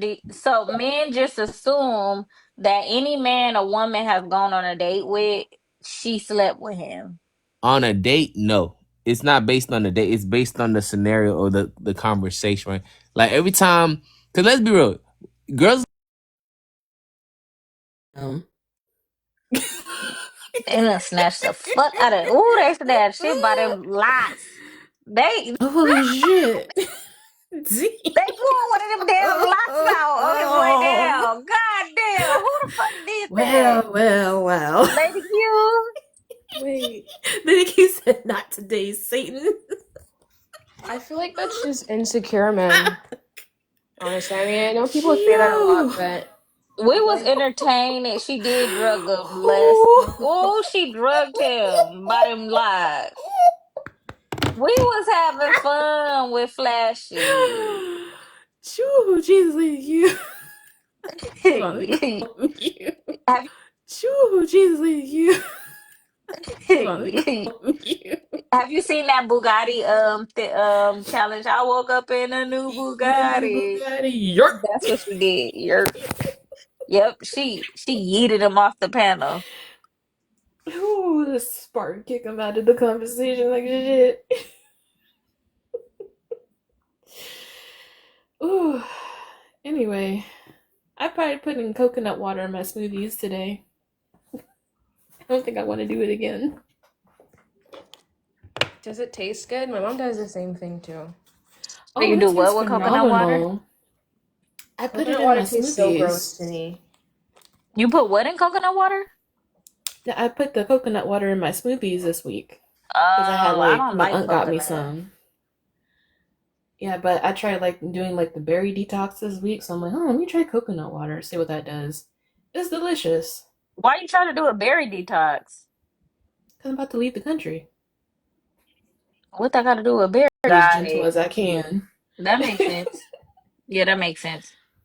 Bruh. Lord, look at her. Look at Nate. That's the Nate, Goya our coconut. buddy, Lady Q. You know. And Nate left right before I could put his picture up. No, he in the Damn. comments. Nate, Nate, no, I'm obsessed. I got all kind of pictures of Nate, and he disappeared right when I'm about to show him what it is. But yeah, I'm really about to end. I need to go to bed. Last night was crazy. Yeah, I didn't realize. But yeah, I'm really about to end. I need to go to bed. Last night was crazy. Yeah, I didn't realize that was 5 hours. It was on Holy you. shit. Ma'am, you couldn't put it. She couldn't put it down. She couldn't put the pew pew down. She was just firing at everybody. Pew pew I was pew. upset. Oh, but I'm gonna stick beside you. But before we go, let me play because Prince was in here and you too. Let me play the part from the YouTube where that girl gaslit me. Yeah, I post my. Yeah, I post them on YouTube. Hold on, y'all. That's on YouTube, all 5 hours of it. 5 hours? That's crazy. It was crazy. No, it was crazier than what you think. It was sickening. The way they was gaslighting me. Hold on. When do I file my complaint? LJ, you can't file no complaint. You were supposed to take me to crustaceans today. What the hell happened? I wanted some more. Trans individuals to represent meaningful and in-depth ideology that's been expanded upon for a very long time. No, I'm not. Is there a leader of the trans women that we could speak to? No, I'm not. Only going off of. Hold on, I had got. I'm just confused. Is there a representative of trans women? I don't know why you're doing that. Doing what? Because it's very dismissive of what I'm saying. So, is gender and sex different? Yes or no? I just answered this. Okay. So, is there is sex different? Yes or no? I just answered this. Okay. So, is there an idea that gender is it could go between woman, man, non-binary, gender fluid, and then infinity. It's so many different gender, this, that. It's many different, right? It's different ones, right? There's no right. That's not there isn't a consensus on this even. No. So there's not a consensus. So we gonna play. on this even. No. So there's not a consensus. So we gonna play. Cause I don't know why y'all be acting. I don't like when people try to play like I'm fucking stupid. So there is a conversation about gender being to play like I'm fucking stupid. So there is a conversation about gender being fluid. Like we don't know where it begins in. All we know is that we've been socially constructed to believe in a binary. Is that right? We gotta have some type of framework so that we can see if we're on the same page. Because you think I'm TikTok. I'm trying to see, am I beyond TikTok? Now that I'm saying that, where are we gonna get a framework? If you're not gonna answer the question, where are we gonna get a framework? So I'm sorry, y'all had skipped. So I said that gender it's a binary, but it's also so many other gender identities that it could go to infinity. And she said, no. She said, there's no right. There's no consensus to it. So that was the back and forth we went. And then, hold on, let me get to 4:27 is when she really was gaslighting. Like, I hate when people try to I hate when people can't critically think and then they try to make somebody else feel stupid because they feel stupid because you think that my dialect is an indicator of my intelligence and you ain't even smarter than a damn gnat. A gnat or ant. Man is not a gender. So what are y'all saying? Then I ask y'all say y'all can't answer the question because you answered it. You just said I didn't answer that question. You and Black Mom and call me like that. Oh, Black Mama like referred to you like announced you like Smoothie. So you said I didn't answer the question, right? Smoothie. I don't give a fuck about you and Black Mamba and Lynn. I'm talking about between me and you. When y'all go back and forth, I hushed my mouth. I'm telling you that when I try to get to a baseline with you, like to get somewhere where we can see where we can start at, I said, okay, let me break down gender. Gender is a thing that could be woman, man, non-binary, gender fluid. It could go on to infinity. You said no. That's not what it is. That's what you heard? Wait, that's what you heard? That's what you heard? Honestly, she's saying that's what she said. That lady, you sound like me. What am I? That lady was gaslighting. Like, she did not want to answer the question. She wanted to make me think that consensus and me saying that there's an infinite amount, or we don't know. It's to infinity. It could change in 50 years. She's trying to make it seem like that's drastically different. She's trying to make it seem like I said something that was like I'm saying that there is 3 genders and she's saying no, there's no consensus on gender. Like, that really pissed me off. But hey, Pretty, I seen you just came up here. You can go ahead.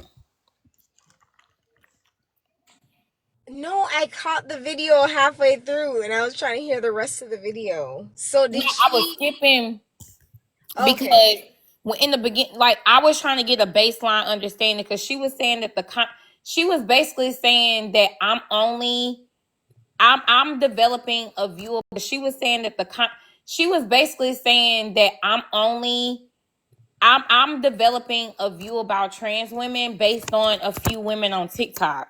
And I was telling her that no, I have a broader idea about trans women and that the trans women on TikTok are saying the thing. Like, they're saying, like, they're not cutting through. Like, the trans women on TikTok are saying what they say on Jubilee that they can't say directly, if that makes sense. If you listen to an interview on them talk on Jubilee, or you listen to an interview with a trans woman, they're really talking in circles. But the women on here are saying the thing, and the thing is not that hard. I feel affirmed in my identity when other people perceive me as how I feel. So if I say I'm a woman and you Pretty see me as a woman, That's what's important to me. So if that means I need to take hormone surgery, that's what I'm gonna do. If you pretty don't see me as a woman, that's a problem. So and you out me to a man that can harm me, and he harms me because he's T-phobic, because he don't see me as a woman. I'm not affirmed in my identity, and that's what's T-phobic, and that's what's dangerous. I don't know what, it's not rocket science to me. And I don't care if if I speak in AAVE. Bitch, what's the problem with, like, what's not clicking with what I'm saying? Go ahead, pretty. I'm sorry. No, I think what you're saying is clear though. I don't know what the AAV has to do with it, because like, especially when we were talking about what you were talking about last night. I don't know if this is a response to your live last night. They went live. Yeah, they still live. Okay. Yeah. Mm-hmm. Okay. Because I was like, is it the little snapshots are getting smaller and smaller? So I'm like, okay. Because I was like, is it the little snapshots are getting smaller and smaller? So I'm like, it must be a response to a response of a response.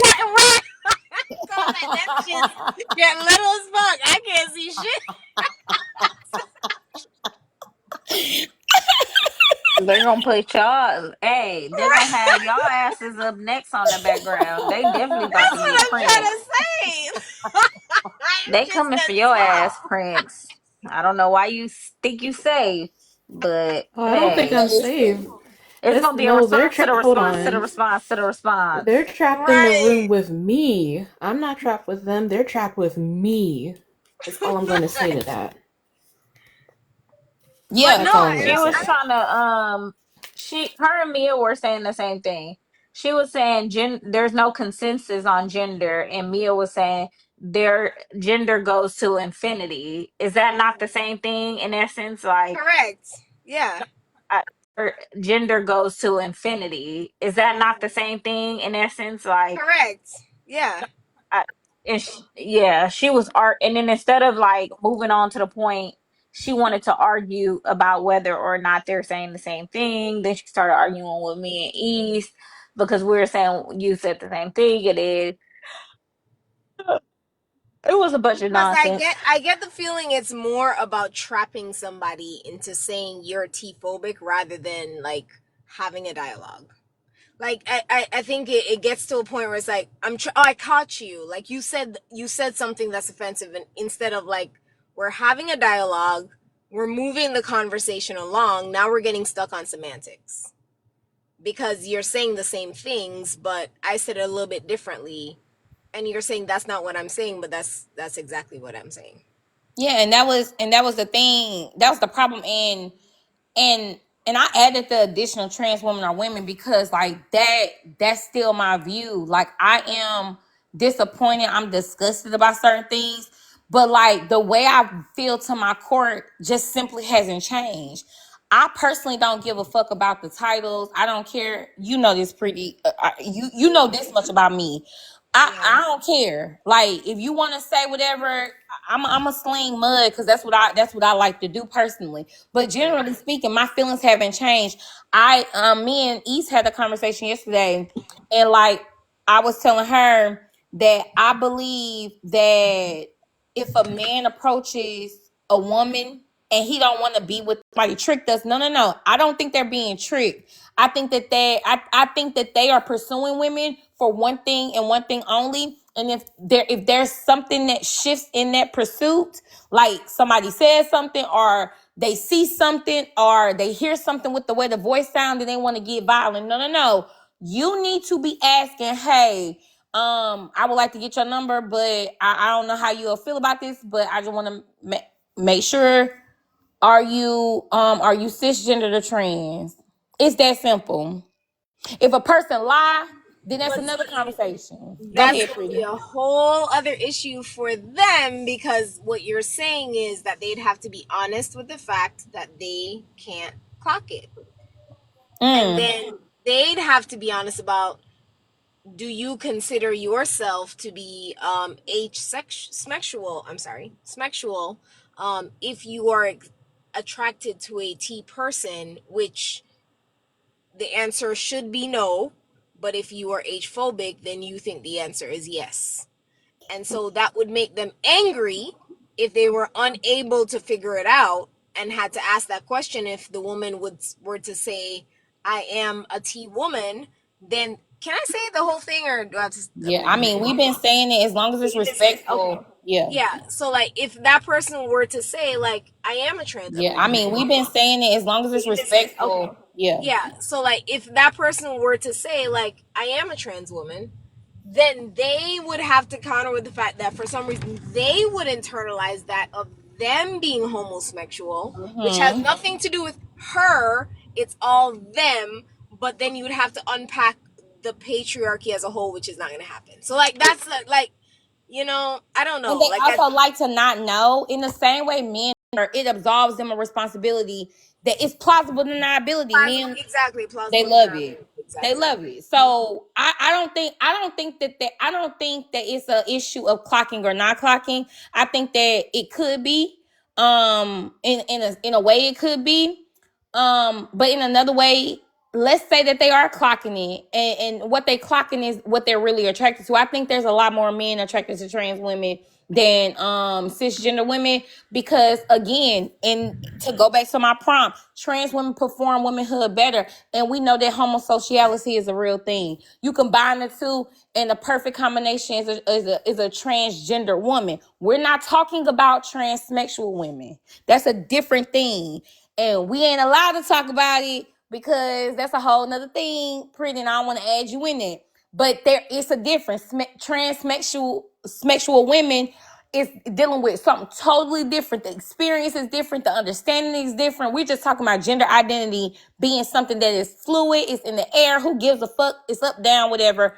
And people get to identify in whatever they want to identify as. And when you think of it like that, if there's a transgender woman who exists and she puts on heavy this identity that men quote unquote love so much, they love that divine femininity, and she has something extra that makes her unique, that makes her special. And I'm not saying this, Pretty, they said it, the women said it, and then I believe them because I know these niggas, like, I know what these niggas like. I'ma just say that. I'm gonna stick beside that. I know what the men want. It's too many glory holes. Too many glory holes. I'm sorry, Pretty. It's too many of them. No,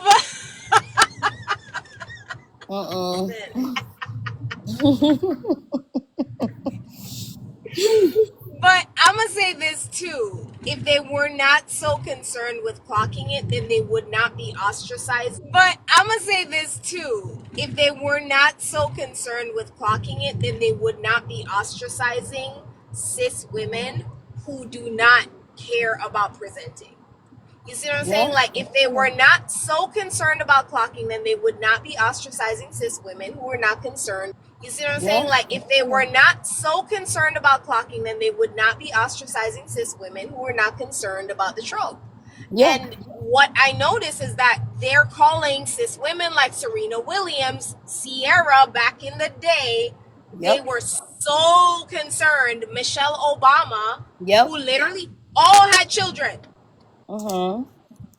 They were calling all of them men. So if you were not so concerned about clocking it, you would not be concerned, nor would you feel the need to say Michelle Obama's a man. Serena Williams is a man. You see what I'm saying? Like, you wouldn't be so concerned about saying that. But it's because you feel the need to be able to clock it. And then that ends up trapping you because, to your point, do trans women perform femininity better? Yeah. Do they do a better job because it was created by men? Yeah. Like, and then you end up ostracizing cis women who do not subscribe. Yeah. And then you trap yourself into your own shit. It's like you jumped into the freaking hook that was meant to trap a fish. Like, I don't understand it. Like, you're fishing, but you jumped into the freaking fishnet like a jackass. I don't understand it. I don't get it. But the thing is, real quick before I even close, because this is the thing, because you made a good point, and this is the thing that's even crazier. If we were to throw out this binary of what gender is, and we say fuck it, humans can identify however they want to. We're not gonna have this social structure. Like, we gonna treat humans how humans need to be treated, and you can exist how you want to exist. I guarantee you, I believe trans women wouldn't be performing as hard because it ain't fun. It like, it's too tiring, or it don't matter. The performance wouldn't be necessary. It only works when you have a certain relationship with it. And if you think about it, if I'm assigned male at birth and I have an experience of a male and I have this view about femininity and emphasize femininity that's on the outside looking in, like, I'm only seeing the glamour. Look at Hollywood movies. Look at the way propaganda is, the romance. Oh, Snow White gets her Prince Charming. That is a beautiful thing to look at when I am a trans woman who is maybe 10 years old, right? Because they say that they've been able to recognize that in themselves very young. So you're growing up being socialized one way, but you're seeing this because you have more. What's the word I'm looking for, y'all? You're admiring something that a lot of women, girls, are experiencing is, my uncle looking at me funny. I gotta watch what I wear. I can't do this. My mama saying I'm getting hot. I'm getting too grown. Fast tail girls. That's our experience. You're looking at it like, oh man, I wish I could wear I this. wish I could be there. Yep. Exactly. And I can empathize with that. But the empathy needs to be not that. I can empathize with you, you wanting to have an experience and you feel like you're trapped. I can empathize with you feeling trapped, because how many people feel trapped? But I don't empathize with you dismissing what it all comes with. But when you think about it, if you isolate it, they don't know what it comes with. They don't think that their 10-year-old friend is having to watch out for her uncle. They don't think of that. They're only thinking of the princesses. And maybe empathy isn't the right word. Pretty sorry. You might be clocking it. That's not the right word. But you get what I'm saying. Like, I understand. I can conceptualize it. I think, but you are heading into empathy, and that's fine. Like, I think it's important to, but the reason why I said I personally don't want to empathize, because I do feel that as a anyone's allyship, it has to be a two-way street, because Yeah. I don't think it's fair. I don't think it's fair to say, like, it has to all come from the people who are being marginalized, to say, okay, let me put my marginalization to the side and then say, oh, but you want my marginalization and not your marginalization. And what about what about, like, for example, I like the tomboy girl who's not necessarily wanting to transition, but like saying, I genuinely in my heart of hearts don't want to be a lady. See what I'm saying? Yeah. Like, I don't want to be a lady. I don't want to do that. Yes. I hate that.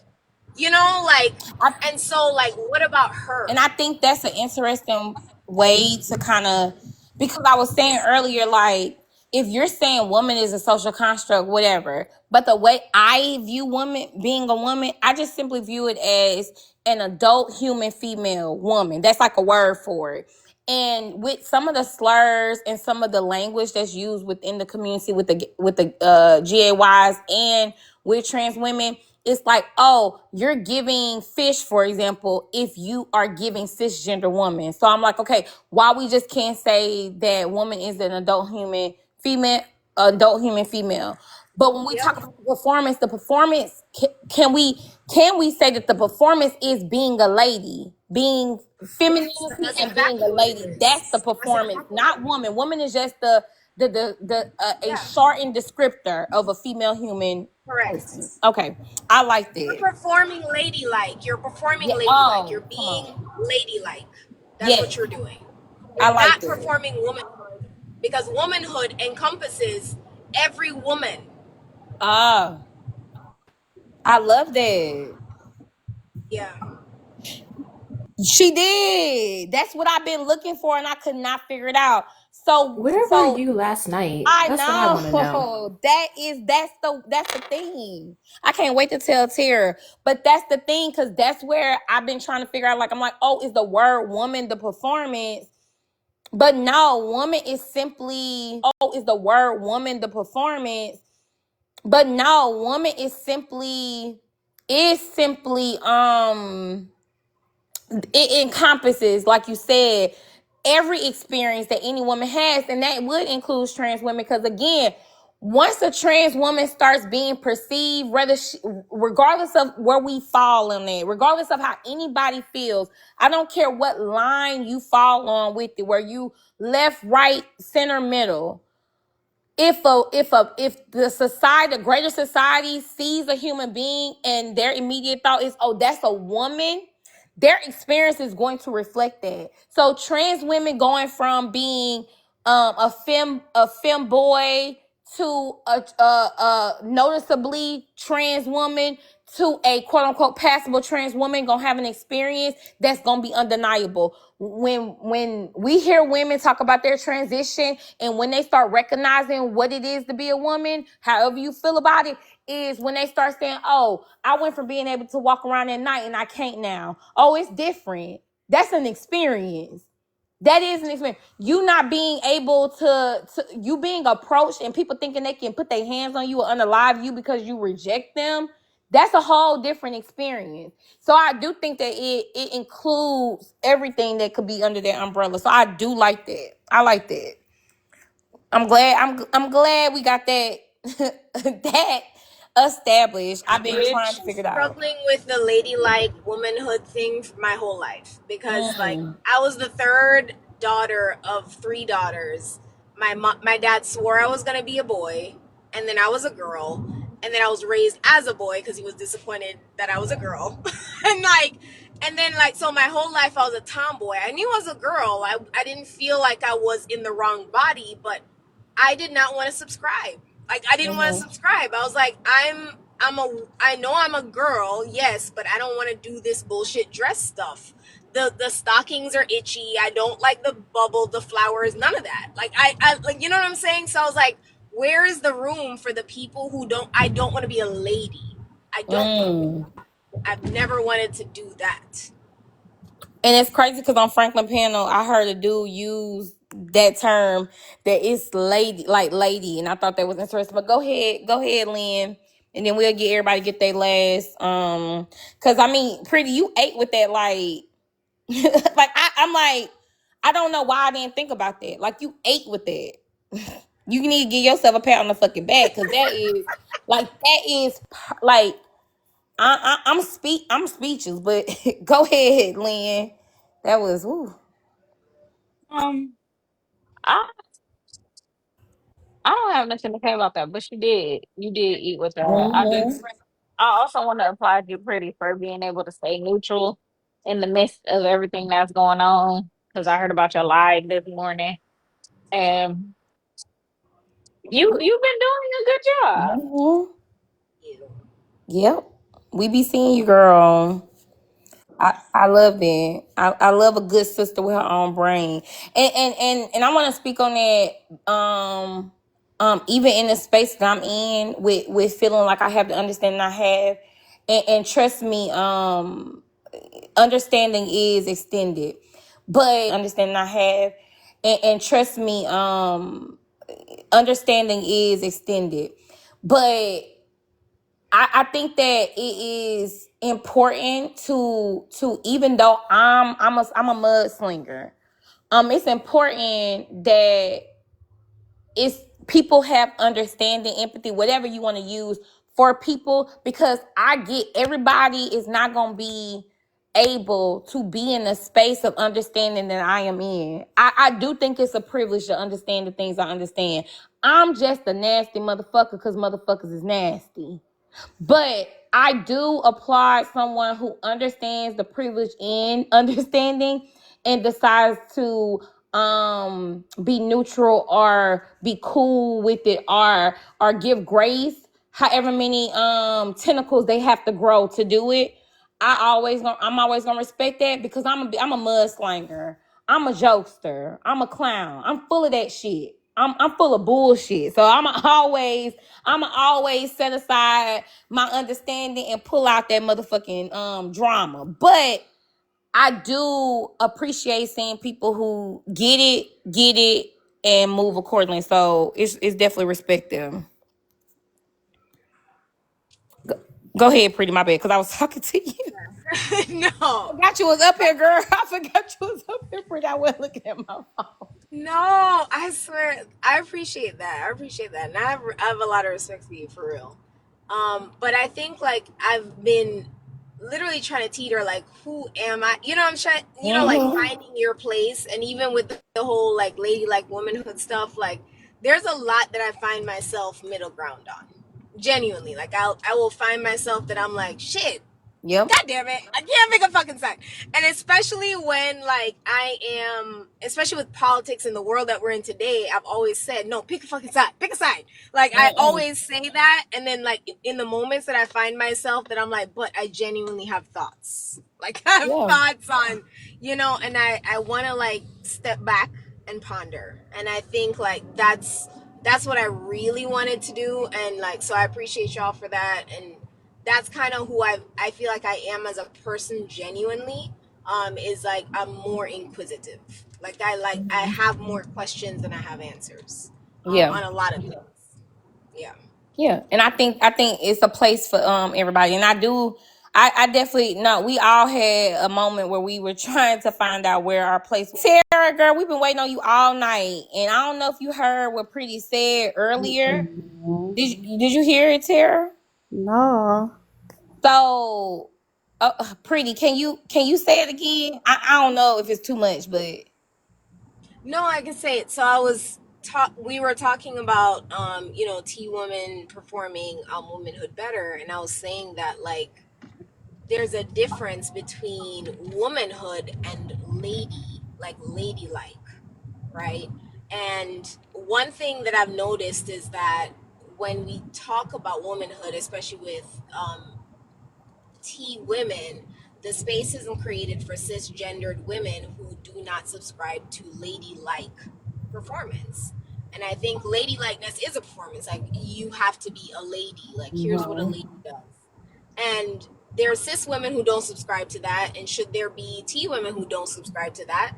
And like, how does it look when a T woman thinks a cis woman should subscribe to that, or that would be the exemplification of womanhood for a cis woman? And like, I think there's an intersectionality there for the cis women who do not fit in the ladylike trope. Like that, there's a huge space there, and for me, that's the part that's missing.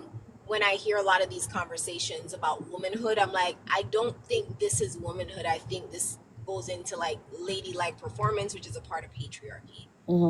That's what that is. Yeah, the term lady made more sense because woman is just a shortened descriptor for adult human female, and trans women get to experience get to be included because they're just a different type of woman. So they can be under the umbrella of woman, and it's many different type of women under the umbrella of mental illness. We could talk about all the things, but the ladylike is the performance. So go ahead, Sarah. Yeah, you already know how I feel about the whole ladylike thing. Like, Yeah, no, I know that's what was. I despise that shit. Like with a passion. I think it's weird to be telling grown women what the fuck they should be doing and how they should behave. Y'all can kiss my ass, like all of it. Damn. Yeah, but I agree. Like,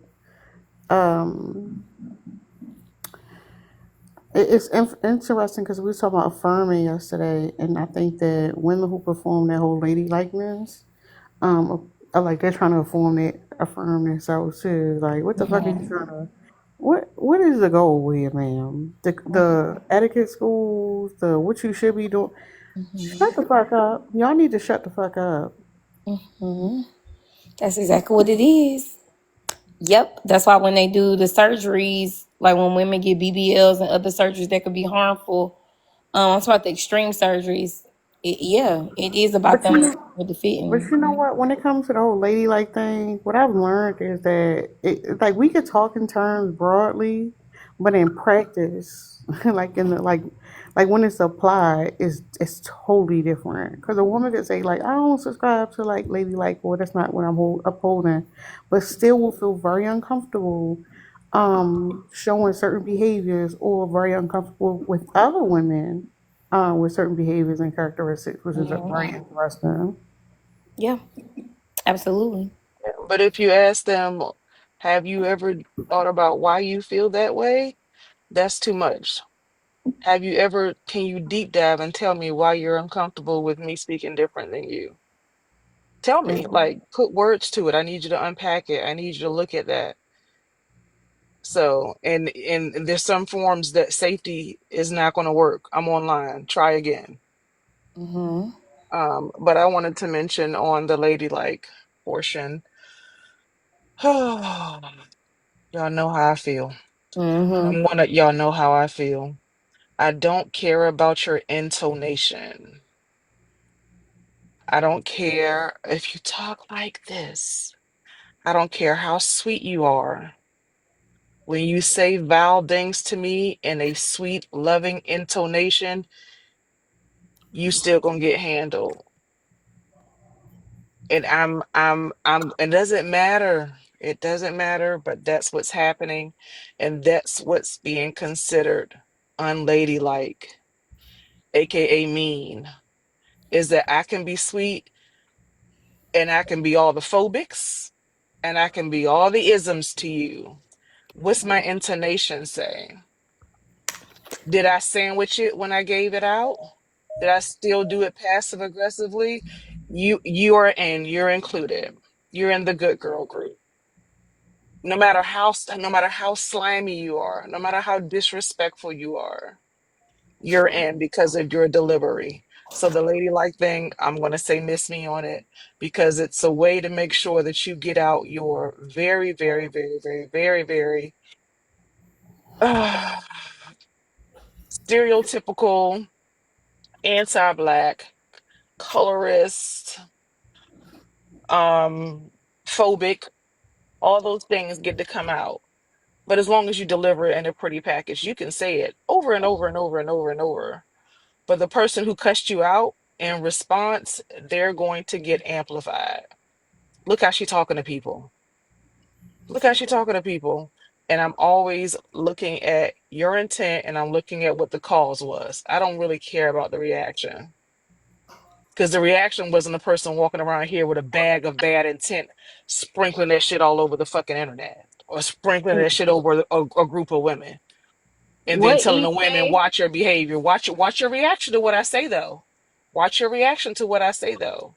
Yeah, What we're E not doing say that. yesterday? And What and she and it say? ate, and I'm gonna use it all the time because it's for the community now. Respect is given. Respect is given to women. Offer it, Oh, yeah, but disrespect is understand earned. disrespect is earned. Is If earned. you see me cursing somebody out, or if you see me They earned dragging it. somebody or saying something, they fucking earned it. Respect is given to all women. Offer it over here, but disrespect is definitely earned. Yeah, and you would think when it comes to other women, they will understand how we have to be safe. If you're talking to black women, they will understand how we have to code switch. They will understand all the constrictions that come with being a black woman. So coming around and doing the same thing to me that my YT co-workers do to me, you're gonna piss me off. You're gonna piss me off. And that's what I see. I came here to relax. I don't have to flex an education. I don't have to flex a skill. I came here to relax with people who are experiencing the same thing I'm experiencing every day. And I feel like I am being constricted and I'm being choked in a box where I'm back at work with my YT coworkers. When you talk to me that way and you say I have to speak a certain way, I'm not running email. I'm not on Teams chat. I'm not, and the performance is over. And some people turn that shit up when they get off work. I'm like, but you want to overdrive when you come on TikTok? Anyway, that's all I have to say. I'm gonna go back on mute. Thank you guys. Good morning, Is it 12 o'clock? Well, everyone. Hi, host. I think you have a fire prompt. Props to you. And I think Pretty Intellectual. Hey, Pretty. I think she kind of hit it. I think all of you made amazing points. I don't really disagree with anything that was said. I wanted to highlight something that was mentioned by several of you, and that's the performativity of womanhood, or I will put it all together in femininity. I think it's kind of disrespectful to what the full nature of what being a woman or even a girl is by limiting us, as Dark Horse said, to this very dainty, very soft, very submissive, very weak idea of what is being a woman or being a girl. And I do tie those together because girls are the ones that grow into women. Um, although I wrote in a chat, and I do mean this, I advocate for the safety and the respect of everyone, but it's very difficult for me to sit by and hear the continued like devaluing of the female experience, because that's something that a lot of us are born into. And I used to do this thing. I was a host on another app before, and I used to have these panels called Exploring Femininity. And it would, be about these deep dives into archetypes that exist within femininity without any influence or any type of tether to masculinity. And how that worked, with just for a quick explanation, is if y'all know about the socio-smexual hierarchy, like alpha, beta, all of that stuff that men have continuously like dropped the ball in explaining. I would use that just as an example of how men try to say they have these traits specifically within masculinity. Women have the same traits within femininity, and they have nothing to do with being masculine. So all of these traits go into the human experience, and how those traits like decisiveness, independence, being strong-willed, detail-oriented, how all of those fit into being feminine, and how they're a part of our nature, and how that has nothing to do with being men. And on a particular live, there were some tea women that came in, and we had a good conversation. For the most part, we were agreeing until I brought up the idea of the collective female unconscious. And this is something that was coined by Carl Jung, a psychologist. And I started to do my own research with that as the foundation, because he had this idea that men and women, but I say males and females, once we are born, we have an innate connection. And that leads to us being able to resonate better, usually. And for us, it would be being born female, and our experience in how we are treated, and how we even see the world, and the traits that we will exhibit based on being female, not necessarily on being girls. And I think that men have the same thing. But when I told the tea women that, we can have this conversation, but I don't think you have access to this because it's about being female rather than being a woman, I got unaliving threats. And I Jesus. was floored. Huh? Really?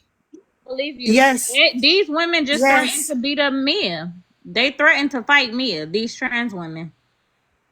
They Yeah. gonna whoop my ass, y'all.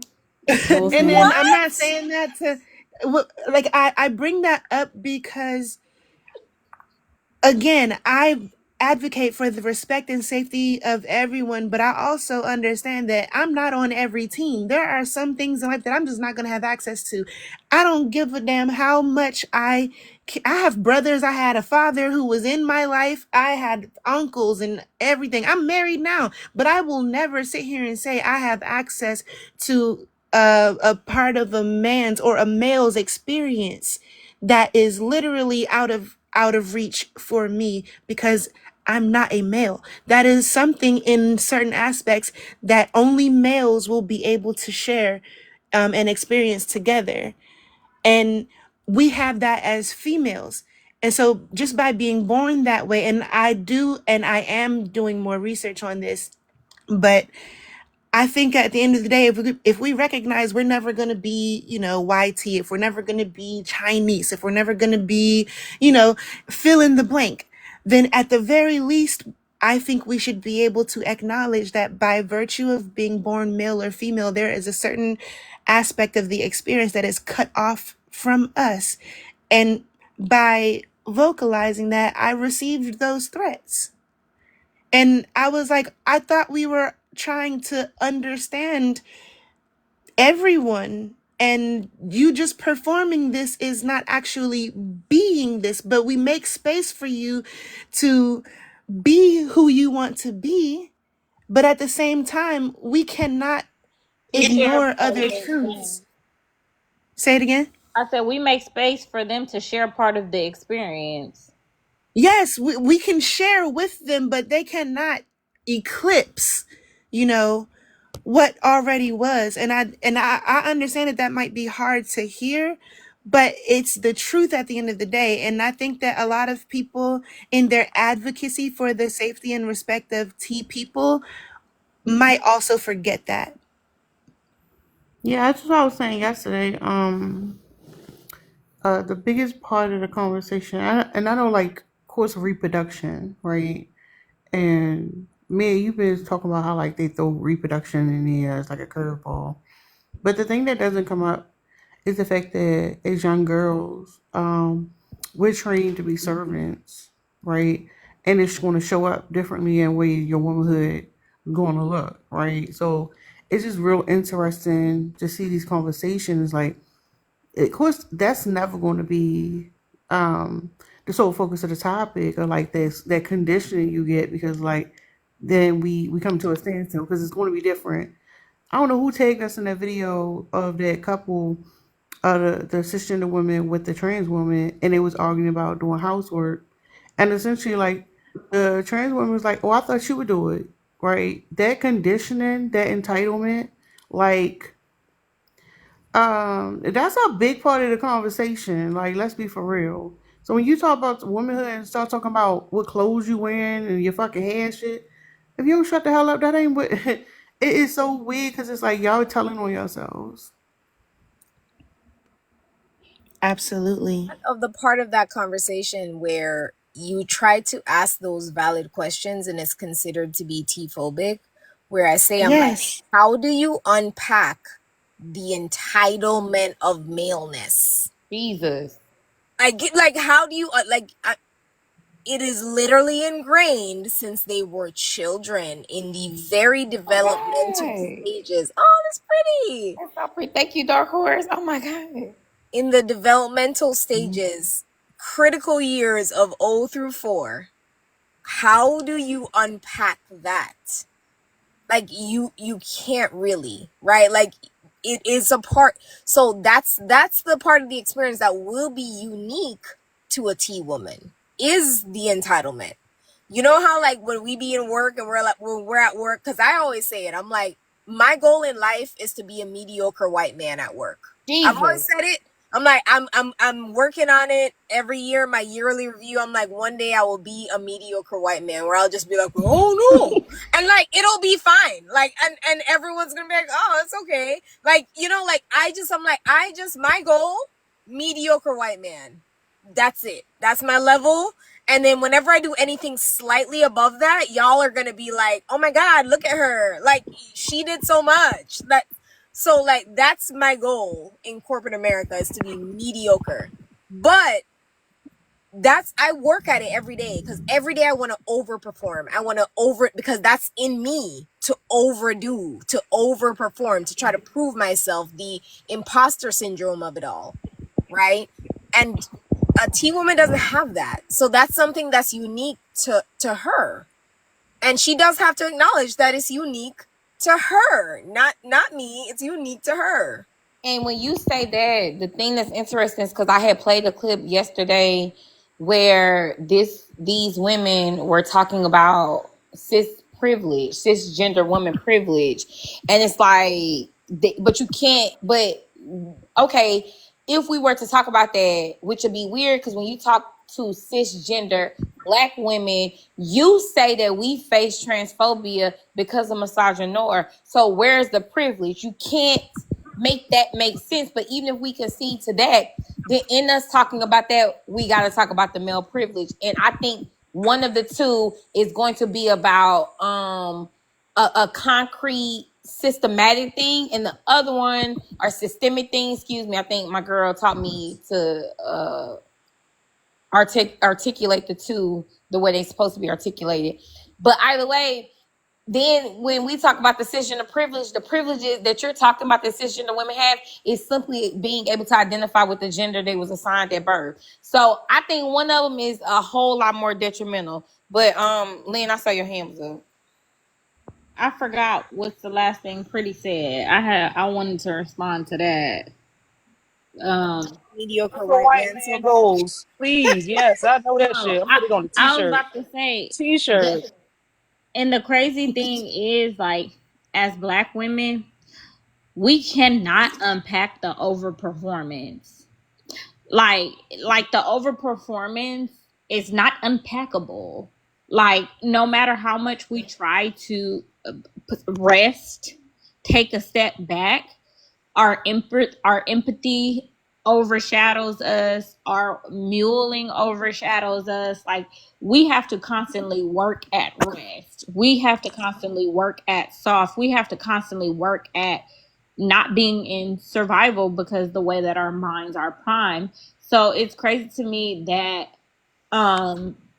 anybody would think that that's a privilege, because the privilege of not of having the option to just not do it is like something that I can't fathom, because I battle all the time at work in my mind with, if I do it, I'm like kind of like giving in, but if I don't do it, I'm seen as the lazy Black woman, or like incapable, or not this or not that. So like I don't understand the. That's what I was saying earlier, and y'all missed it. Not Nyx and not Nyx and Mia, but I was saying earlier, like, to Mia's point, being assigned female at birth and also being affirmed in that, and them saying that that's a privilege, is not actually a privilege, because Black women fight their entire lives not being affirmed in their identity. Like, we are not self-affirmed in our identity in our entire life. We're experiencing imposter syndrome. We're experiencing various types of like mental and just disorders like autism and BPD and undiagnosed like disorders, everything.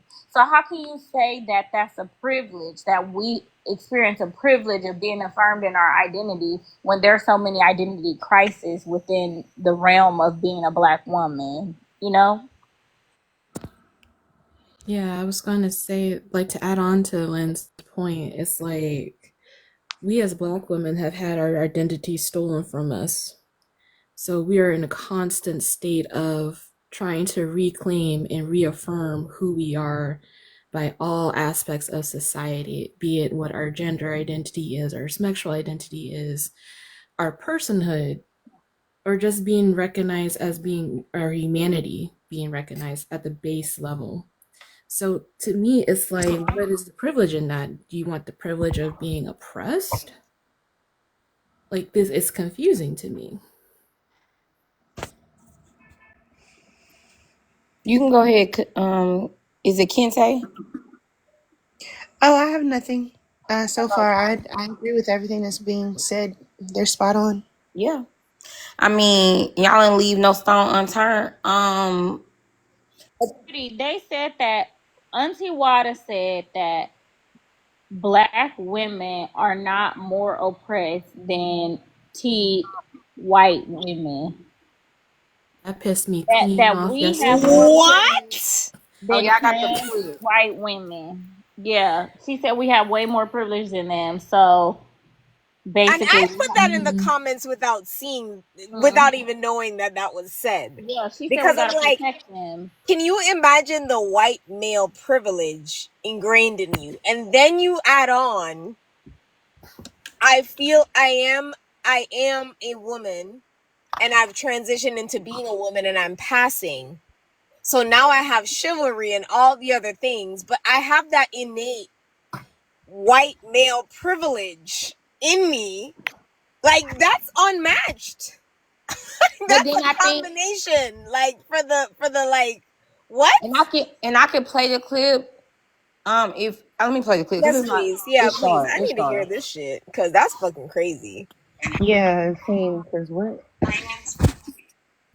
In her defense or her excuse for silencing trans people is that that trans person was YT. And so she doesn't have to respect the YT person. As a cis woman, it is not okay to be transphobic or silence the voices of trans people. I don't care what their race is. Like, do you understand intersectionality at all? Do you understand how, as a cis woman, you have privilege in that over trans women, and that trans people, trans women, and trans men particularly should be allowed to have their voices and So she's saying this, sis. Go ahead. I just want to say that bitch stupid, but go ahead. I think that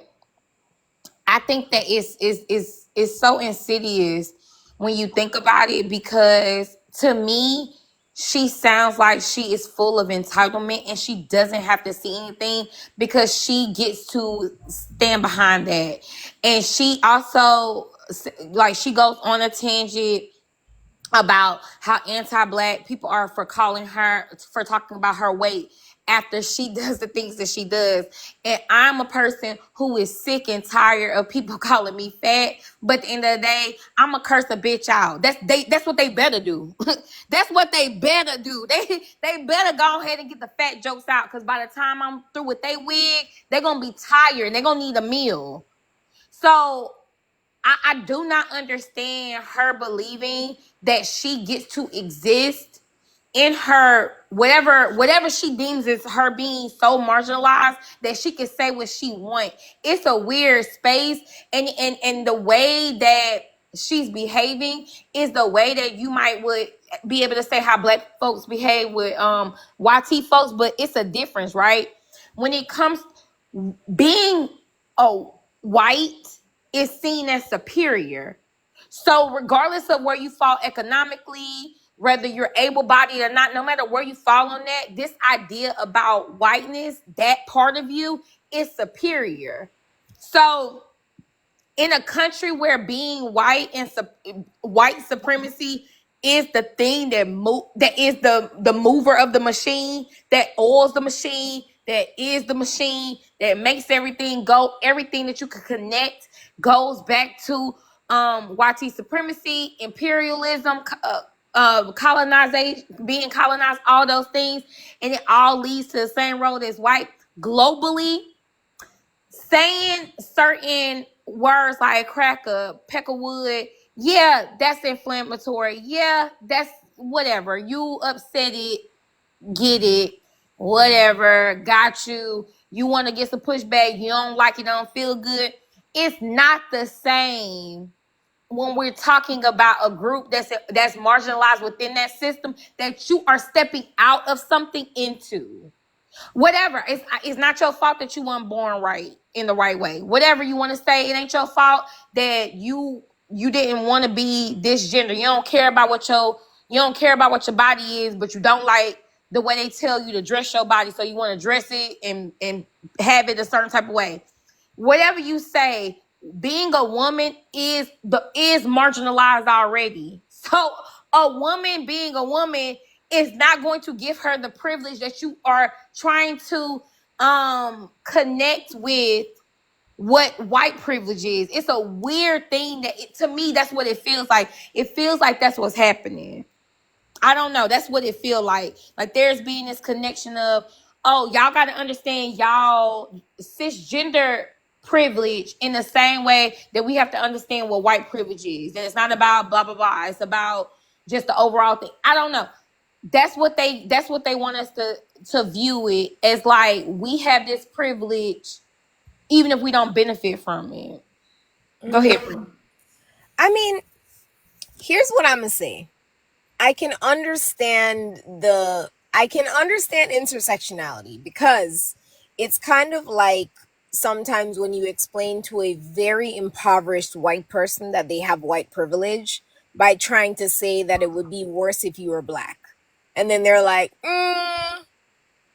I have a hard time seeing that, because all I see is poor for myself, right? Like, and I've had those conversations with like really impoverished white people with 3.5 teeth between their whole family before, living in South Carolina for a little while, and I can understand it in a certain capacity, but I think that when you're speaking, when people in my opinion, at this level of these types of conversations are speaking in this level, they should be able to understand.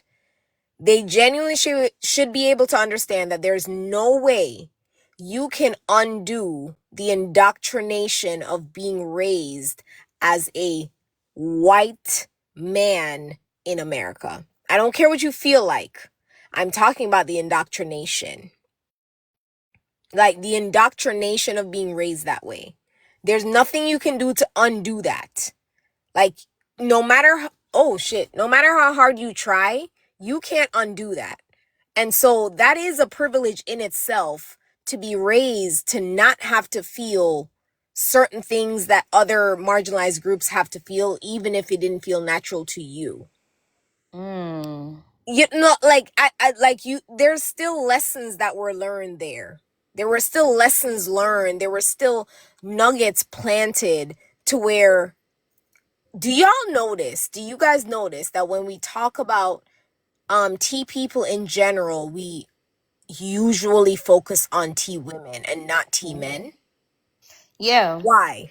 We discussed it because they're not socialized with that privilege as a man. They're already socialized to be mute. They're socialized that men are dangerous. Be quiet. Let's not challenge them, so you won't get the same reaction.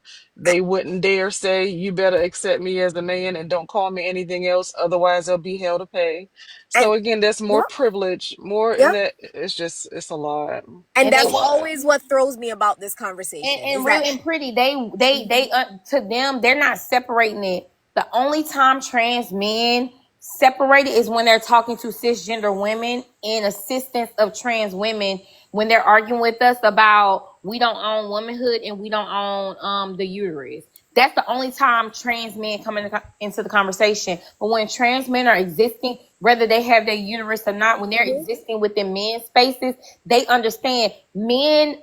I need to assimilate to what men, what the structure of men is by any means. So if that means I need to pass, that's what it's gonna be. It's gonna pass. I'm gonna be quiet about it. And for the most part, they do pass. But that's the only time they only speak up when they are arguing with women, cisgender women, about us not owning periods, because that's to shut us up, and that's them assisting the power structure, but it's also them being misogynistic because Yeah, they're not gonna go fight the men. Go fight the men. In this conversation, go fight the men, go fight the men, go fight the men. The lady in the comments who's making the comments about the bathroom usage, go fight the men.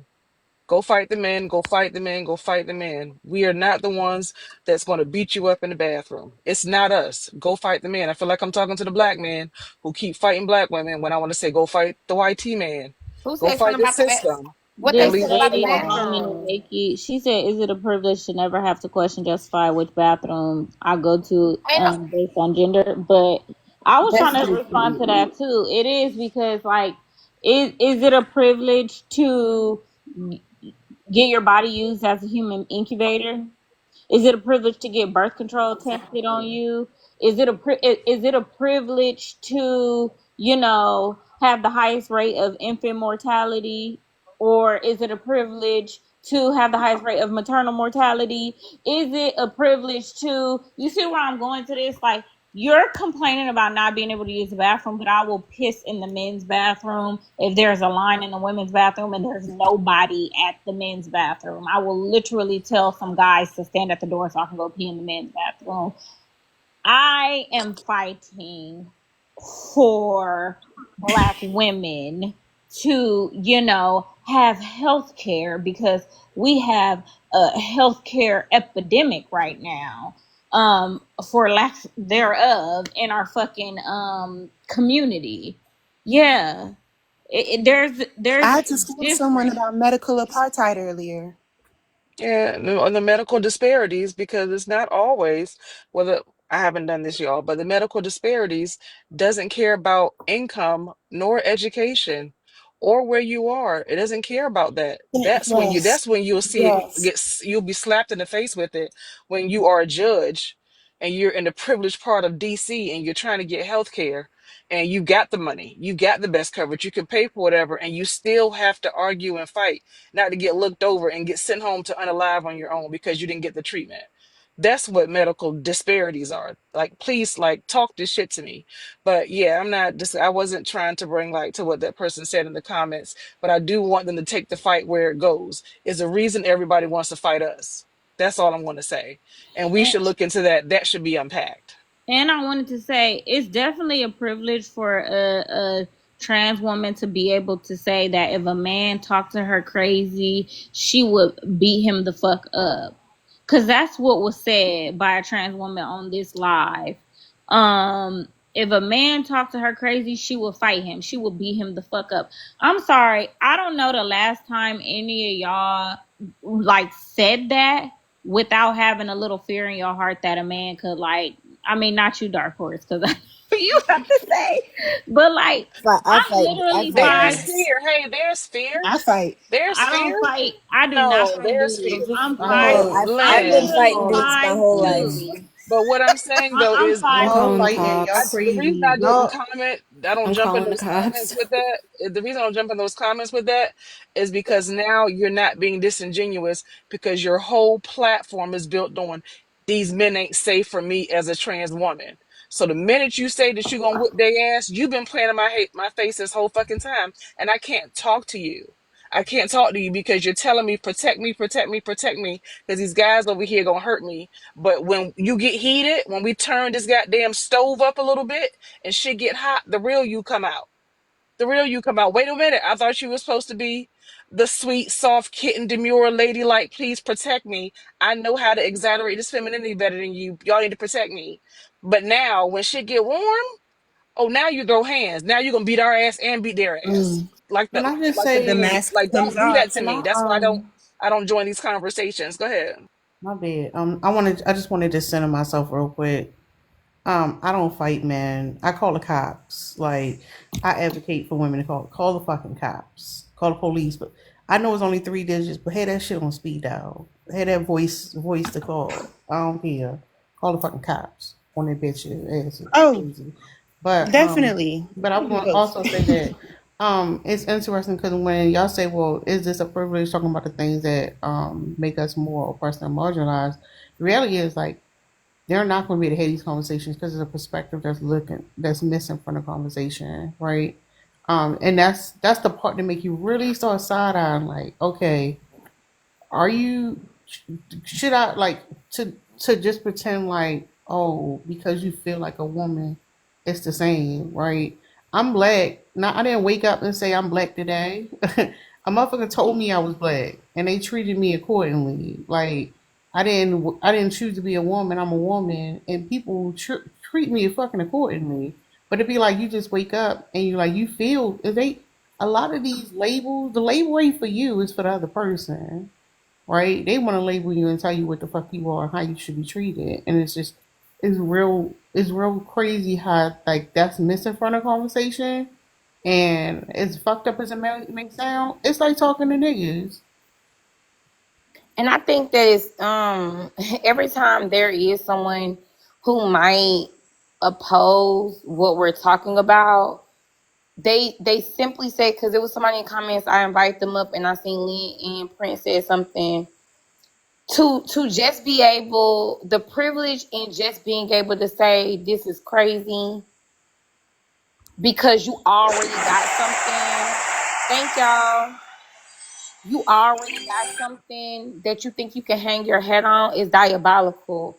This is I'm pushing to have a conversation for women, and y'all want to have a fucking, like, y'all want it to be this dramatic, like, I'm gonna say jubilee. Y'all want to be a jubilee lib versus conservative conversation. Y'all do not want to actually challenge your way of thinking. What is gender identity and what it's about? Your gender identity, if it's separate from what you are perceived, you want to affirm your identity so that you can be perceived as the way you feel. That's what it's about. Why we can't talk about that being different from you being assigned an identity that you are being told how you got to behave and what you got to do, and there's consequences that come with that. Why we can't talk about the difference?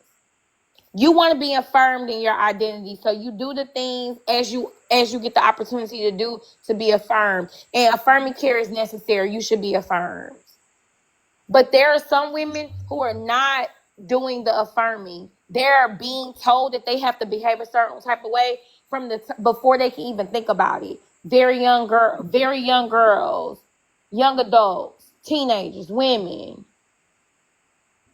And we're talking about how the different experiences and how important it is for us to cross reference where it's similar, and then acknowledge where it may be different, so we can move forward and see what are we missing? What should we be focused on?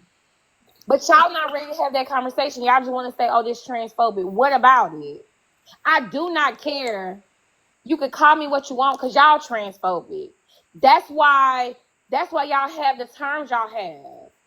That's why trans women have all the terms they have, because they phobic. That's why.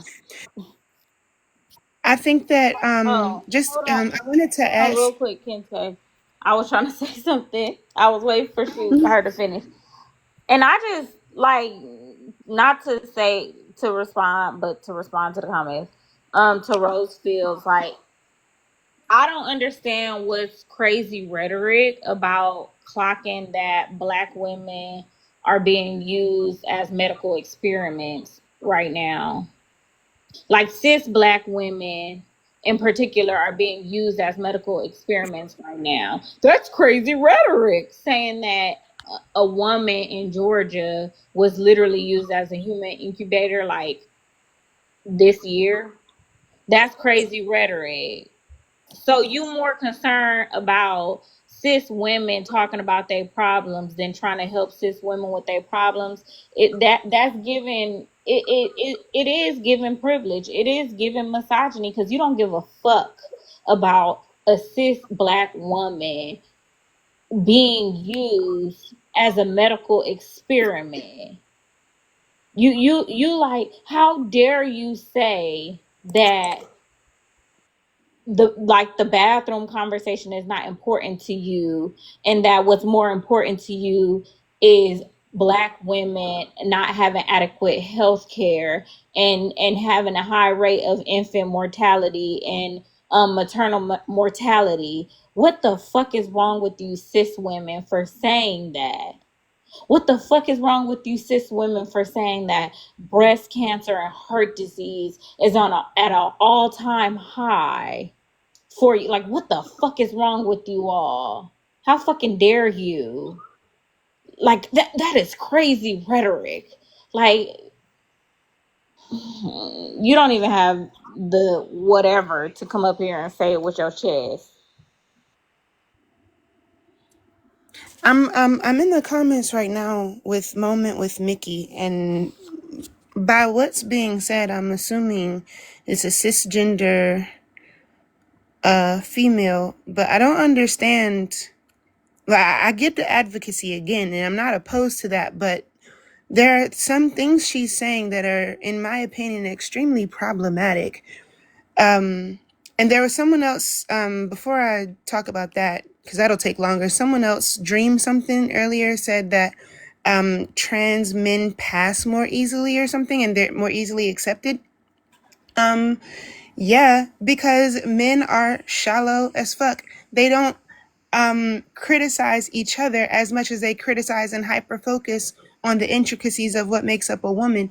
And they constantly try to shift the post based on such hyper focus and criticisms about what a woman is and how we should look and perform for them. So if anything if one hair is out of place, yeah, they're going to have something to say about it, which is why trans T women, sorry, are under a larger microscope than T men. T men can just blend in, and as long as they keep their heads down and their mouths closed, they're not going to, put no waves in the water. But T women are much louder, I believe, in their advocacy, and thus will be bringing attention to themselves in a way that will make them join in or receive the same hypercriticism. That's not a privilege. Also, are we privileged to be under such a microscope from men? Like, I wanted to add that to what Lynn was saying a while ago. And I'm going to connect that to what Moment with Mickey is saying, because I feel like sometimes instead of having an honest conversation, like, people will try so hard to make a point that they end up contradicting themselves, or they end up using very damaging rhetoric in order to make or prove their point. And that gets very, very frustrating at the end of the day. And when women are doing it, even more so, because I don't want to seem like I am against anyone, but I am against the foolishness. No, And I am they against trying to this prove their idea that, allyship. They trying yeah, to prove their allyship, and it's very mulish of black women. It's very, yes. very mulish, because to deny your own human rights and support of somebody else is kind of crazy, and that looks like how we mirror relationships with men in our community. And I'ma just clock it. Denying our own human rights and civility Yes. is exactly how black women perform in fucking relationships, and they do it again and again and get exploited for allyship, for advocacy, for all that shit, and we just keep falling into it. But we will also deny a black woman's womanhood at the same time, and say she don't deserve allyship because she not as educated as you, or she the sexy red type, or she this or she that. Y'all gotta get the Or fuck out not of the my face. quintessential lady that they've Correct. constructed and want to force women to perform as. And this is, you're so spot on, Lynn, because this is why it's so disappointing when women do this shit. I'm getting hype, y'all. I'm sorry. But But it I just literally want to say highlights. Lynn was in my head. I was about to say that. Damn it, Lynn.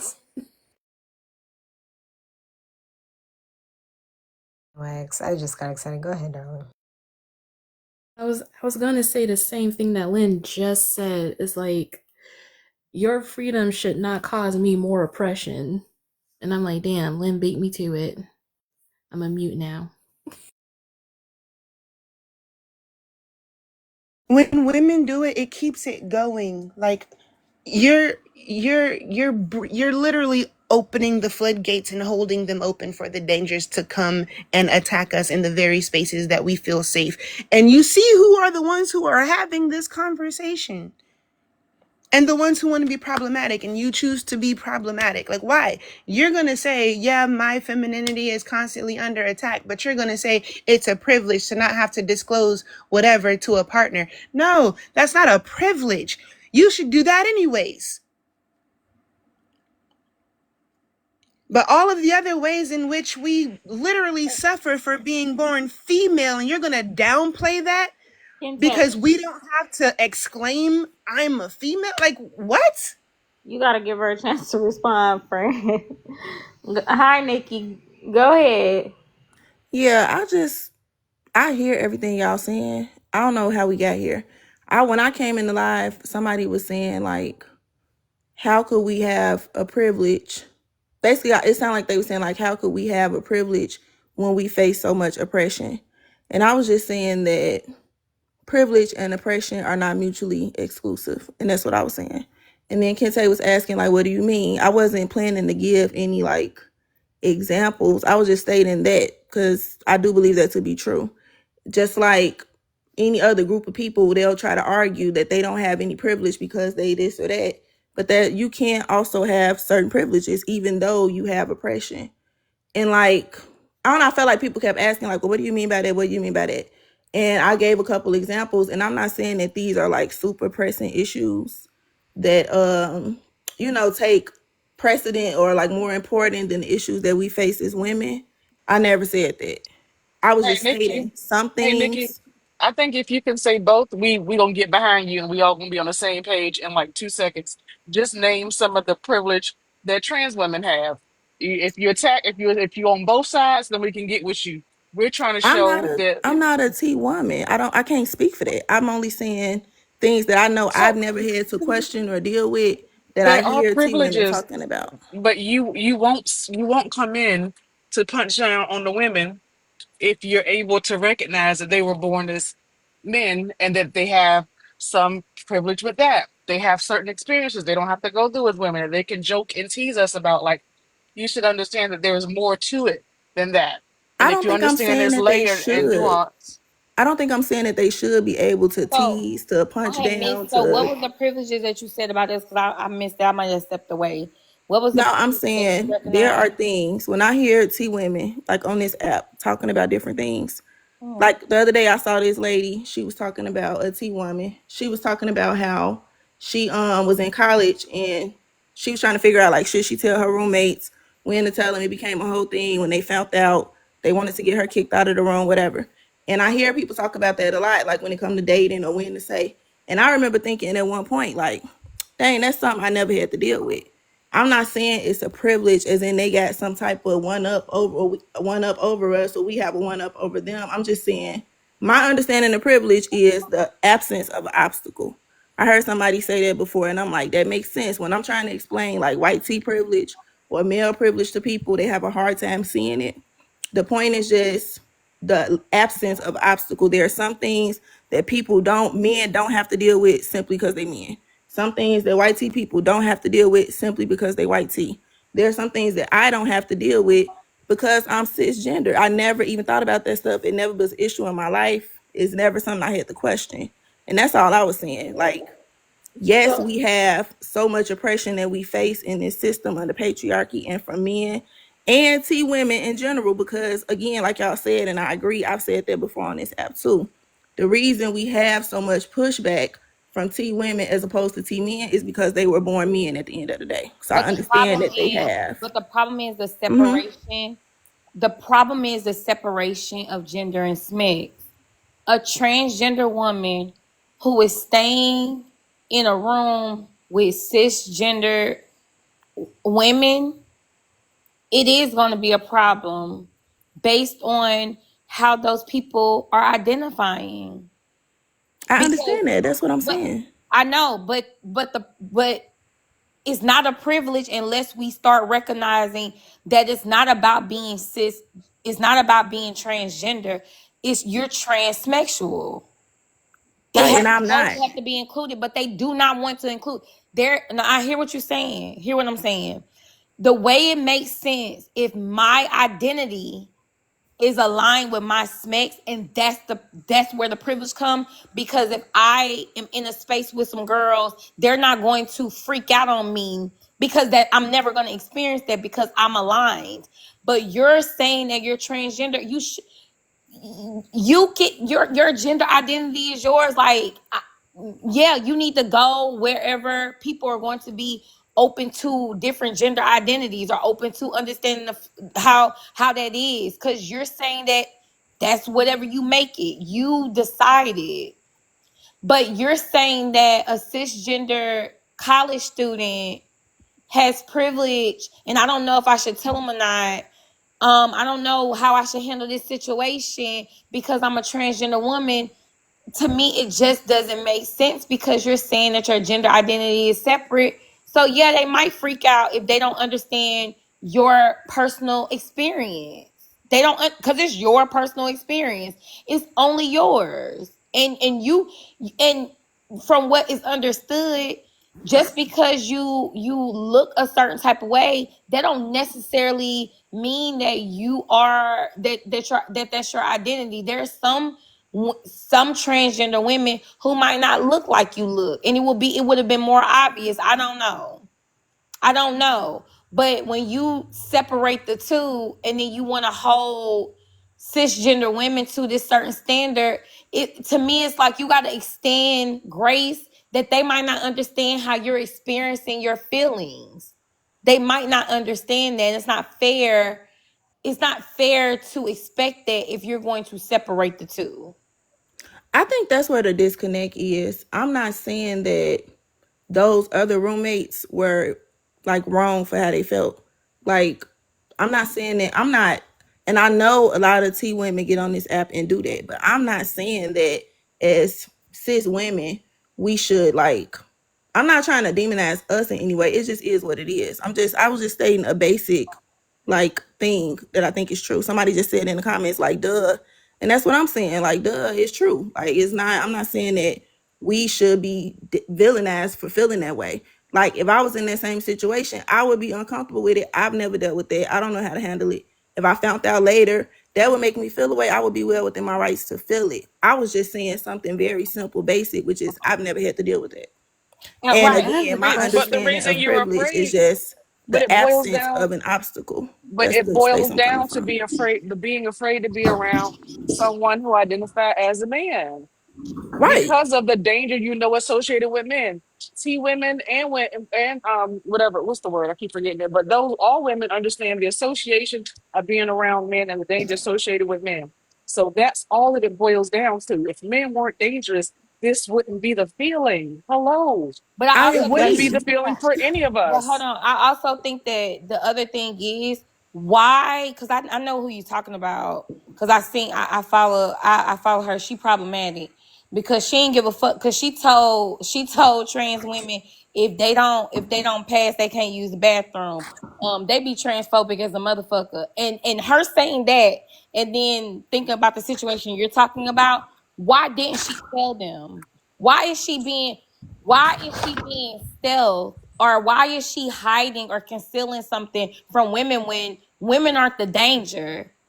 You hide your true identity because men can harm you, and you identify with the woman. You understand at least that aspect of womanhood, that men might harm you, especially if they think that you're tricking them. But why would you hide that truth from women if it's not that you want to? You are actually like in a delusion. You're in a delusion that you don't want to like. So that tells me that you're lying about gender because you think that's the way to go. You do not think that you can have your separate identity. You think that you need to pass as a cisgender woman. So when you're dealing with cisgender women, even though you will be safe to tell them, hey, I just want to let you know I'm a trans woman, you don't tell them. And that is weird because why wouldn't you tell them? Because we all women. Just say, hey, I just want to let y'all know I like to stay to myself. I'm careful, or educate them. Hey, y'all, I want to make sure y'all cool with me being a transgender woman. I can answer any questions y'all have. I can explain to y'all, and let me share some of my experience with y'all so y'all can understand me. Let's get to know each other. Why can't be that? You want to pass for a cisgender woman, and that's strange to me. Yeah, That's I don't strange to know me. because I don't go through that. That's what I'm saying. I don't know why someone would do it the way they. I don't know. Like I don't know that girl. I just saw that one post, and I don't know. That's the question you had to ask T women. I don't know. All I was saying is what I thought was very simple. It's just there's some things that as a woman who is not trans or T, I don't have to think about. I've never thought about. I don't think about it. It's not. It don't come up in my life, and that's all I was saying. There are just some No, and things that's that I don't fine. have to So consider. we not. I'm not combating that, and I don't want you. when you say, I don't know, you have to ask them that. When you use that as an example, that's one of the problems. And I think that's the pushback you're getting. What we're saying is you came with that example because you felt something. You felt empathy. You was like, oh my gosh, I don't have to deal with that. That may be hard, or I don't understand that, so I'm going to shut my mouth. And that's fair. And all we're doing is taking that information and understanding, empathizing where you empathize with them or that person. I empathize with you for empathizing with her because I did too. I empathize with it even now. But what we're saying is when we start critically thinking, we start to be able to open up our eyes and we see that it's more to it. And not that the more to it means, oh, fuck you, bitch. The more to it means, no, y'all need to come to this table and talk. Because y'all doing a whole lot of talking vaguely in platitudes, in fucking parables. It's a fucking riddle. We got to do a scavenger hunt. We got to go from 1974 when the first trans person was able to ballroom that. We got to do a whole lot of shit. And we still can't get the answer. So what I'm saying is when you critically think, you like, and you reflect back on it like, damn, wait. Yeah, I wonder why. What is making this happen? We saying, okay, let's look deeper. A lot with the way transgender women operate is like they want to be affirmed in their womanhood because they think that gives them a better experience. That's what we trying to figure out. And you're like, oh damn. Okay, then why wouldn't she tell the girls? Because if she worried about the boys, oh, okay, that's a good point. Let me think about that. I'm gonna process that. And then the only thing that you should be coming to, like, if we sum this conversation up right now, what all of us should be saying is, damn, this is why we need to talk to the girls. That's it. Like, we saying all of this to say, damn, this is why the girls need to talk. And my shade, the only shade that I have, the girls don't want to talk because plausible deniability is the best way to operate when you might have some bullshit with you. Because if we come to the table and we was to talk to that woman and say, hey, hold on. I get why you don't tell, because she got a video where she's in the car with a man and she's put her purse on her lap. And the caption is like, when you put your purse on her lap so he don't feel, you know what. Some people can say that's too far, but just on the surface, I can see why you might not share certain things with these men because it could be dangerous. But why the fuck are you not sharing certain things with other women? It's real weird that you acting real weird with women. Do you not trust cisgender women? Then why are you trying to be around cisgender women? Like, we could go all the way there. So if we were to talk to her, what would she be saying? Right? And that's the thing. Like, what is it that we can't talk to transgender women because they do not want to actually dive into, wait a minute, maybe it is my entitlement, maybe it is this, maybe you're right, maybe we're not looking at it like that, our experience isn't like y'all, so we're only focused on it. They don't want to be able to actually say that because it takes them out of a certain amount of victimhood. Or maybe it will put everything in perspective and we'll come back to the table like, you know what? Yeah, we do have a certain amount of privilege. I don't know. No, I understand. Like, I get what you're saying. And I go, like, okay, I had went to a women's meetup on the Facebook group. And one of the ladies that showed up was a T woman, right? And you could tell, everybody could tell at the table. Some of the women that were there took immediate issue with it. They were like whispering at the end of the table. It was a thing. Me personally, I didn't necessarily mind that she was there. It really didn't bother me, but I did have to say something to her because when the other ladies were kind of expressing their discomfort, she kind of got puffed in the chest at first. Like, I don't understand what's the problem. We all women, like that. And I just told her real simple, like, you may be a woman, but you're a T woman, and that's not the same experience. Like, you don't have the same walk of life that we had. So if you want to be in these spaces, you got to understand that not everybody is going to be okay with that, especially when we're talking about certain topics and you inserting yourself in and you don't have the same experience. It's just what it is. As a T woman, your experience was different. You grew up a boy. So you could speak from that experience, but you can't speak from our experience. And that's why some of the ladies was taking issue. And she didn't really go like, we didn't have a back and forth. I just kind of said it. Eventually she left though. which was fine. We continued the night. But I get what you're saying, and I do understand that a lot of T women, because I see them on here all the time, get real like aggressive with it. Like they want to fight. They want to argue. They want to fight. They want to demean us. I understand what you're saying. Like I see that all the time.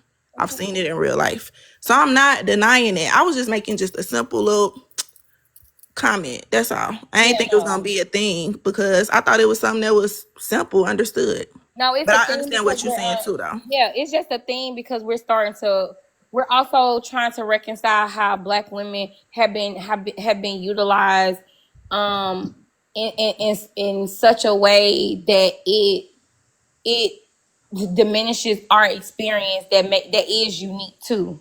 Mm-hmm. So a lot of times Black women are putting on capes and saying, you know what, I'm gonna table the medical disparities. I'm gonna table this. I'm gonna table that. I'm gonna table this. I'm gonna table that. I'm gonna table that.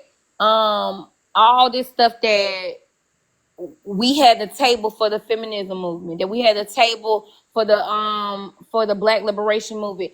I'm gonna table it again because now we're in the trans movement.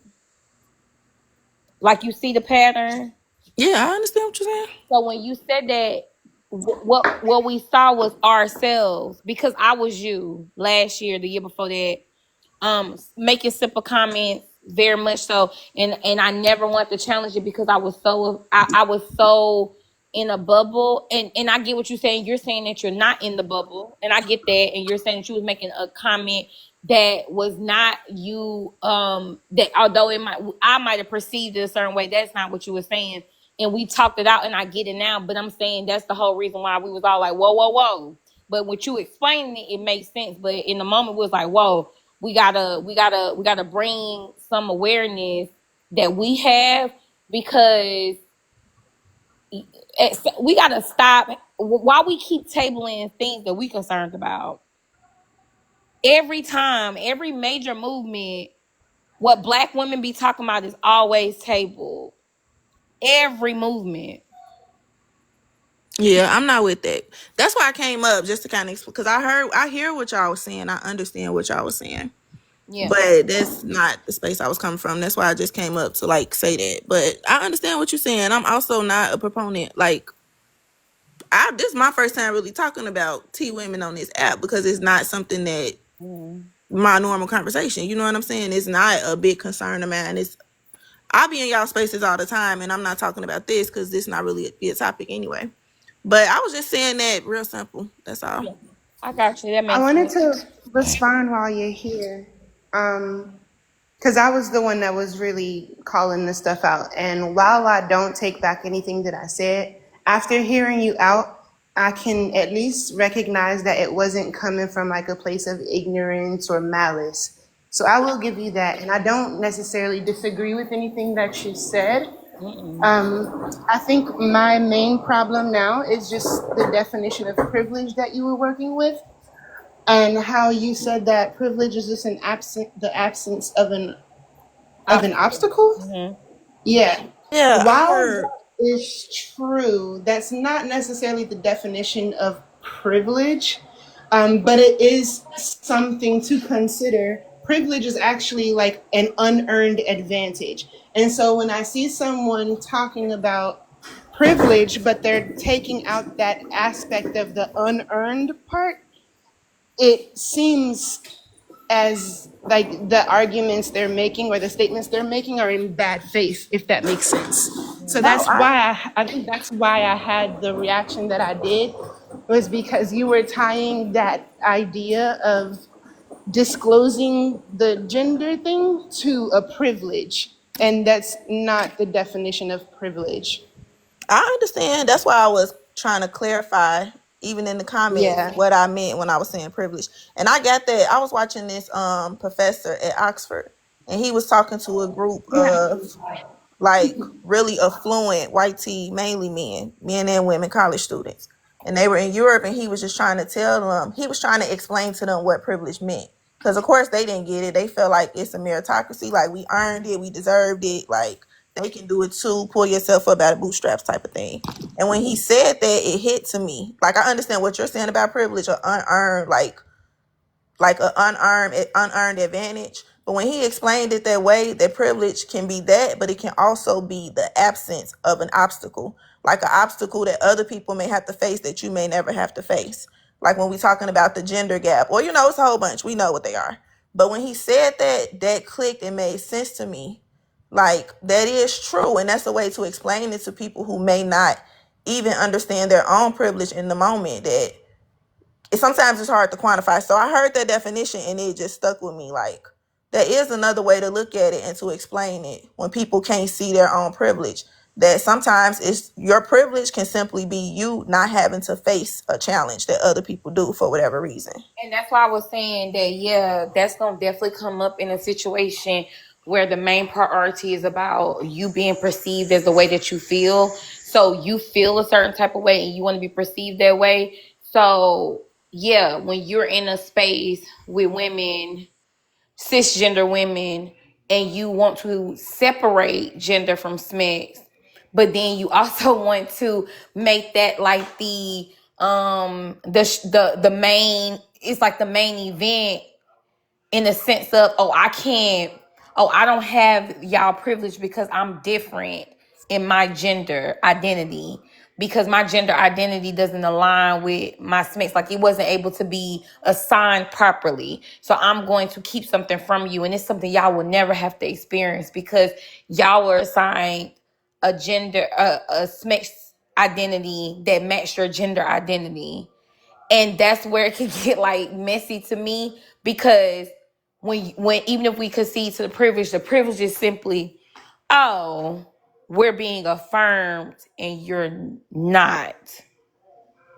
But in this society, the affirmation that those women or those young adults had in being assigned female and being assigned woman as their gender identity is that they have to be told that they fast tail girls. They got to watch their signs in the bathroom, probably at their college location, that tell them, if you feel woozy, call this number in the fucking bathroom, because it might be a date grape substance that's used at the local college bar. They have to be there's they're told that, oh, you should have knew not to go by his house. You know how those football players are. You shouldn't have been over there with them. But you shouldn't have wore that skirt. That's being told from the time they could be 5 years old. You can't sit on your uncle's lap. Girls don't sit. You better not do it. Pop, pop, pop. Don't you do that. Don't be running around here without no clothes on. Little girls are told that. Not the uncle. The uncle ain't told you can't come here. You can't be at my fucking house. The little 5-year-old girl just told you know not to be running around in front of these men hot ass. That's a whole different thing. And you telling me my privilege is because they assigned me something and it works for me, and the assignment they gave you didn't. So you gonna withhold information from me, or you going to do whatever it is, right? That is a weird place. But if that's the privilege we have, then yeah. I mean, they want to be women. They wanted to be assigned female at birth and be a woman, and they wasn't. And I was. So they got it. If that's what it is, they got it. But they missed out on getting their head popped when they was a 5-year-old girl because the creepy uncle was at the cookout. Yeah, and that's basically what I was telling that lady then. Like, some experiences you just don't have because you grew up a boy. So you don't understand, you're not going to be able to relate. And it's supposed to have been a safe space. It was a group for women. We were meeting up, people who new to the city, and that was supposed to be a safe space. So I understood why some of the women there had a problem with it. Personally, like I say, it didn't bother me personally, but I understood why the women did. And that's why I told her that, like, you got to understand why the women here have a problem with it. And like I say, she got mad and eventually left. She didn't really get smart with me, but I was just talking to her. But she did eventually leave because, she was being called out on it. So I get what you're saying. I get it. Go ahead, Dander, because I'm also trying to process. I'm still trying to process why she didn't tell her college friends. I'm having trouble with that moment. I don't know why I'm stuck with it, because I really can't wrap my brain around it. But that's another thing. I'm gonna have to think about that on my own. But go ahead, Dander. It's weird. Go, Dander. What the hell? Doing today? Hello? Lord. Hey. How you doing? Hey, I'm glad you muted me for a while. I really had to think about my responses to some of this, right? Because I'm trying to be as professional about it as possible, right? In the state of the world right now, especially with black men and black women beefing with each other, and I got my own gripes with black women, but it's one thing I can't take. I can't sit there and allow someone to take y'all place. I have no problem with the GAY community, but I still can't allow somebody to take your place. So when you got this We're prompt, not talking like, about the J1 community. is T women or women? Like, my answer is no. Like, no. I mean, they human, but they're not women. They're not female. And this last part of the prompt there, I really don't understand. T women perform womanhood better because they created it. How did a T woman create womanhood? Hold on, real quick though. Me, you said something you gotta think about. I want to know. But we're not talking about GAY, man. And We talking about T women. yeah, they're not. T women don't isn't equivalent to GAY. Okay, well, I'm a little ignorant to that, right? I don't really get all the proper, the way you're supposed to identify everything, right? So bear with me. I'm not being disrespectful in no way, shape, or form, right? I'm a little ignorant to the language. That's all. But like, it's strange to me when a man will come up and say, I'm not gonna let a T woman take y'all place. Cause how could a T woman take the place of a cis woman if a man ain't looking for a T woman? Well, point is, I If was a scrolling man looking past. for a T No, woman, then man. he looking for a T That's what he's looking woman. for, right? And it's like That's what's going on? Like y'all gotta that's not like that's not what I was getting and at. I'm not afraid of T women taking the place of cis women. That will also I never don't happen. even listen. I don't even identify y'all as cis women. Y'all women, y'all black women. Period. Right? That's just how I look at it. I don't Yeah, even have all that. but T women are also black women. They're No, they're just not black T women. They're women. not women. Yeah, you didn't read the whole prompt. Gender is a social construct. I mean, this we can listen. We can redefine everything, sis. Like we can redefine everything, right? But at the Mm. end of the day, right? They didn't. They don't perform womanhood better than a woman. Like there's no man can Well, perform yes, they womanhood. do, because men keep telling everyone else what a woman is. Listen, So if no. men keep telling Are they women men what or are they women women? are, then trans women are women, because men keep No, changing the no, no, definition. no. You know, I'm not changing my definition. I'm telling you, I'm telling you, as a man, I can't perform Mm. womanhood better than a woman. But you have so much to And say sir, on it, though. No, because I just scrolled past so it, I saw it, so I had an opinion like everybody else. Yeah, but like men, you have so much to say on it. You say what a black woman looks like. You'll say what a white woman's supposed to be That's like. You'll not say what what I an said Asian to you. woman's supposed to be like. You You'll redirect say what the calm down. characteristics of womanhood Wait, hold is. on, What's it? hold on. I got a question, Gender. Yes, Do ma'am. you think that black women are not feminine? Some are, some aren't. Okay, do you think that black women hold on, y'all. Do you think that black women should be natural? They should wear their hair natural. Um, I like natural hair, but also I've seen some weaves that were really sexy also, right? So I mean, it's just all a matter of opinion, right? Like, Right, it is. And that's what Phoenix is saying, that because y'all keep sticking y'all nose and opinion in women's business, black women's business, y'all are y'all are deciding what womanhood looks like for women. And that's a problem, because when you can describe womanhood and shrink it down to, oh, you got to be feminine, you got to cook, you got to clean, you got to serve your man, you have to have a soft voice, you can't be argumentative, like that's a real woman, that's a real woman. um, Anybody could do that. no, I mean, at the end of the day, my mother wasn't argumentative, but she got her point across. And my mother was a strong woman, so, I'm not. I mean, it's a lot there to go ahead and unpack, right? And I ain't trying to go ahead and just change the direction of the conversation. But at the end of the day, we're not trying to say what you should be like. But at the end of the day, we got to have balance in everything. You know, I've But come that's across. exactly what y'all end up doing when y'all say things like, if women are argumentative, they are masculine. So you guys are therefore shaping femininity into what suits the masculine fancy and not necessarily what it is naturally, which could be argumentative, which could be detail oriented and strong willed and strong, and all of these other things that you guys want to pretend only exist in the masculine realm. And so when you do that, you give an idea of what men prefer femininity and, yes, thus womanhood is, rather than what it naturally is. And it opens the door, like Lynn said, for anyone to be able to perform it.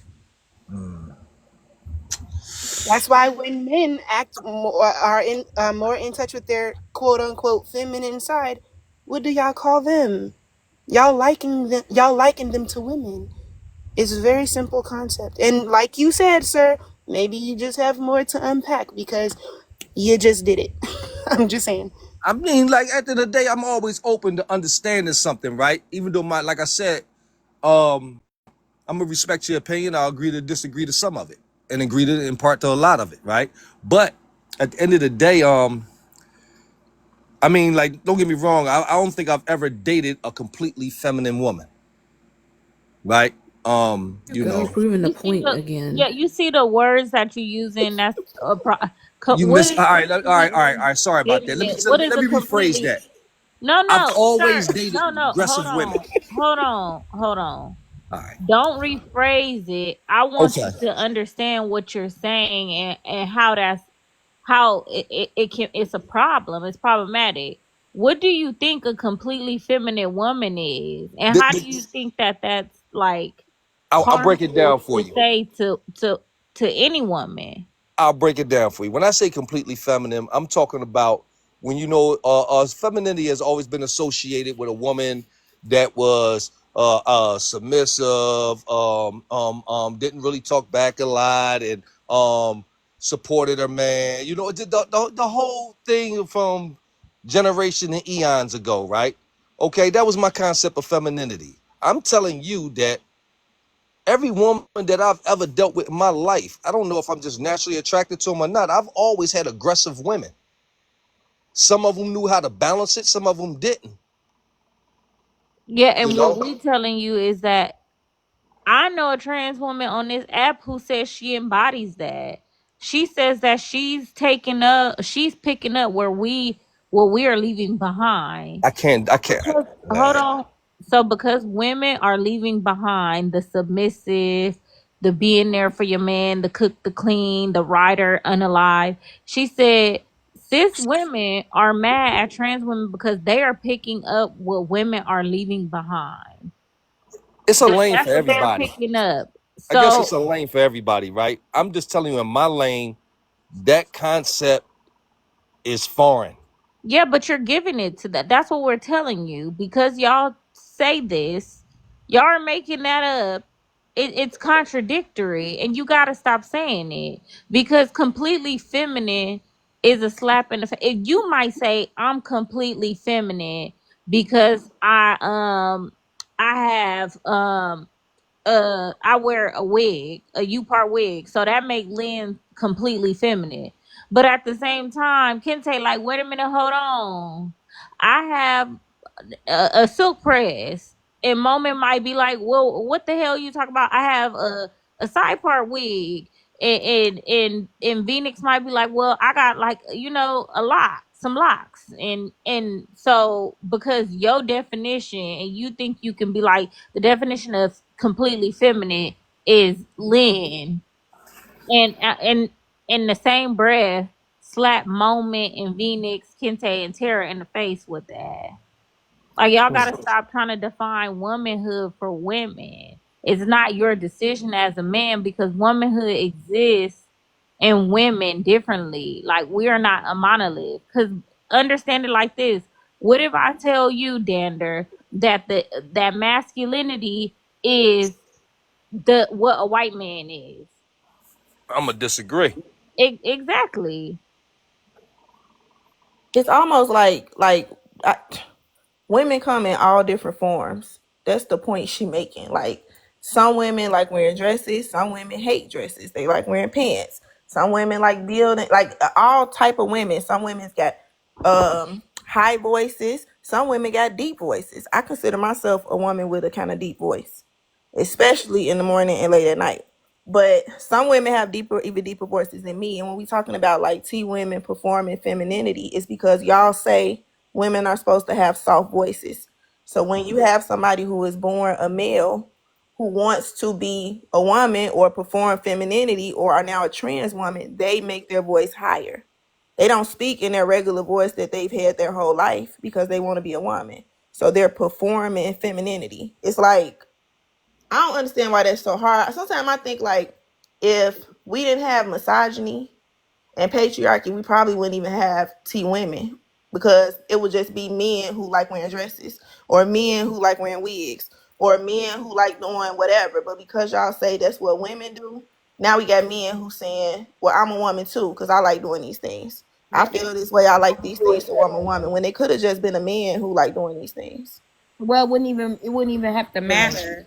And that's what we was talking about yesterday when I played one of the clips from Auntie Wada, and she was saying that her mom made her play karate and baseball. And I'm like, wait, girls play that too, but you could just tell like the mindset.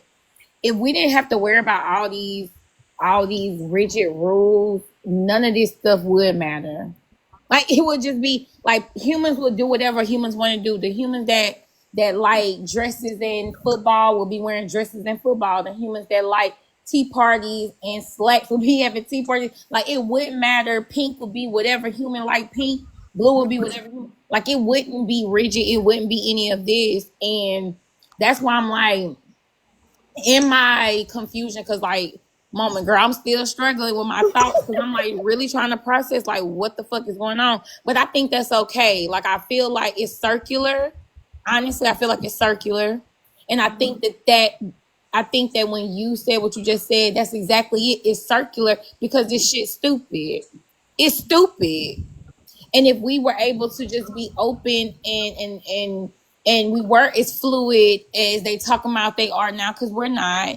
This gender identity thing makes it still rigid because it's rigid. It's still rigid. It's not open. It's not inclusive. It still puts people.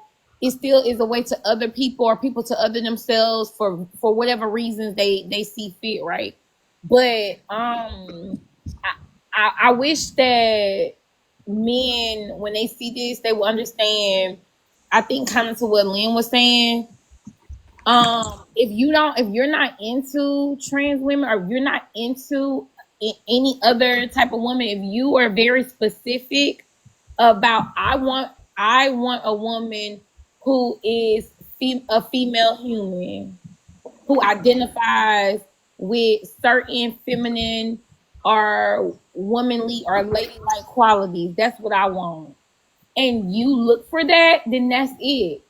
But if you're wandering around and you will take anything that I have you, then that's a whole nother subject because we know it'll be animals, trees, holes in walls, female appliances. It'll be all kind of shit that need to watch out for you. So to me it's not that difficult. Trans women are women, and although again, like I was saying earlier, I am very disgusted about certain things. The reason why my logic is still going to land on trans women or women, regardless of like some of the deeper things, because I'm talking about certain experiences that are undeniable. That's undeniable. If they're perceived even for a split second, they're going to experience certain things. The whole reason why the conversation is happening because a lot of men want us to believe that transgender women are taking our spots or in the way or doing this or doing that. Some transgender women too. But they want us to believe all these things and they want to keep us separate. And that's why I think that trans women are weird for playing into it. But they want to keep us separate so that they can play victim if somebody find out that they really like a woman with a, and y'all fill in the blank. They want us to believe that they're being tricked in situations that they are seeking. I'm not stupid. Y'all be seeking out these women because them voices be voicing. When I played the clip earlier of them cackling, them fucking cackling and trying to laugh and trying to play and trying to drag me, I said, y'all, these voices is throwing me.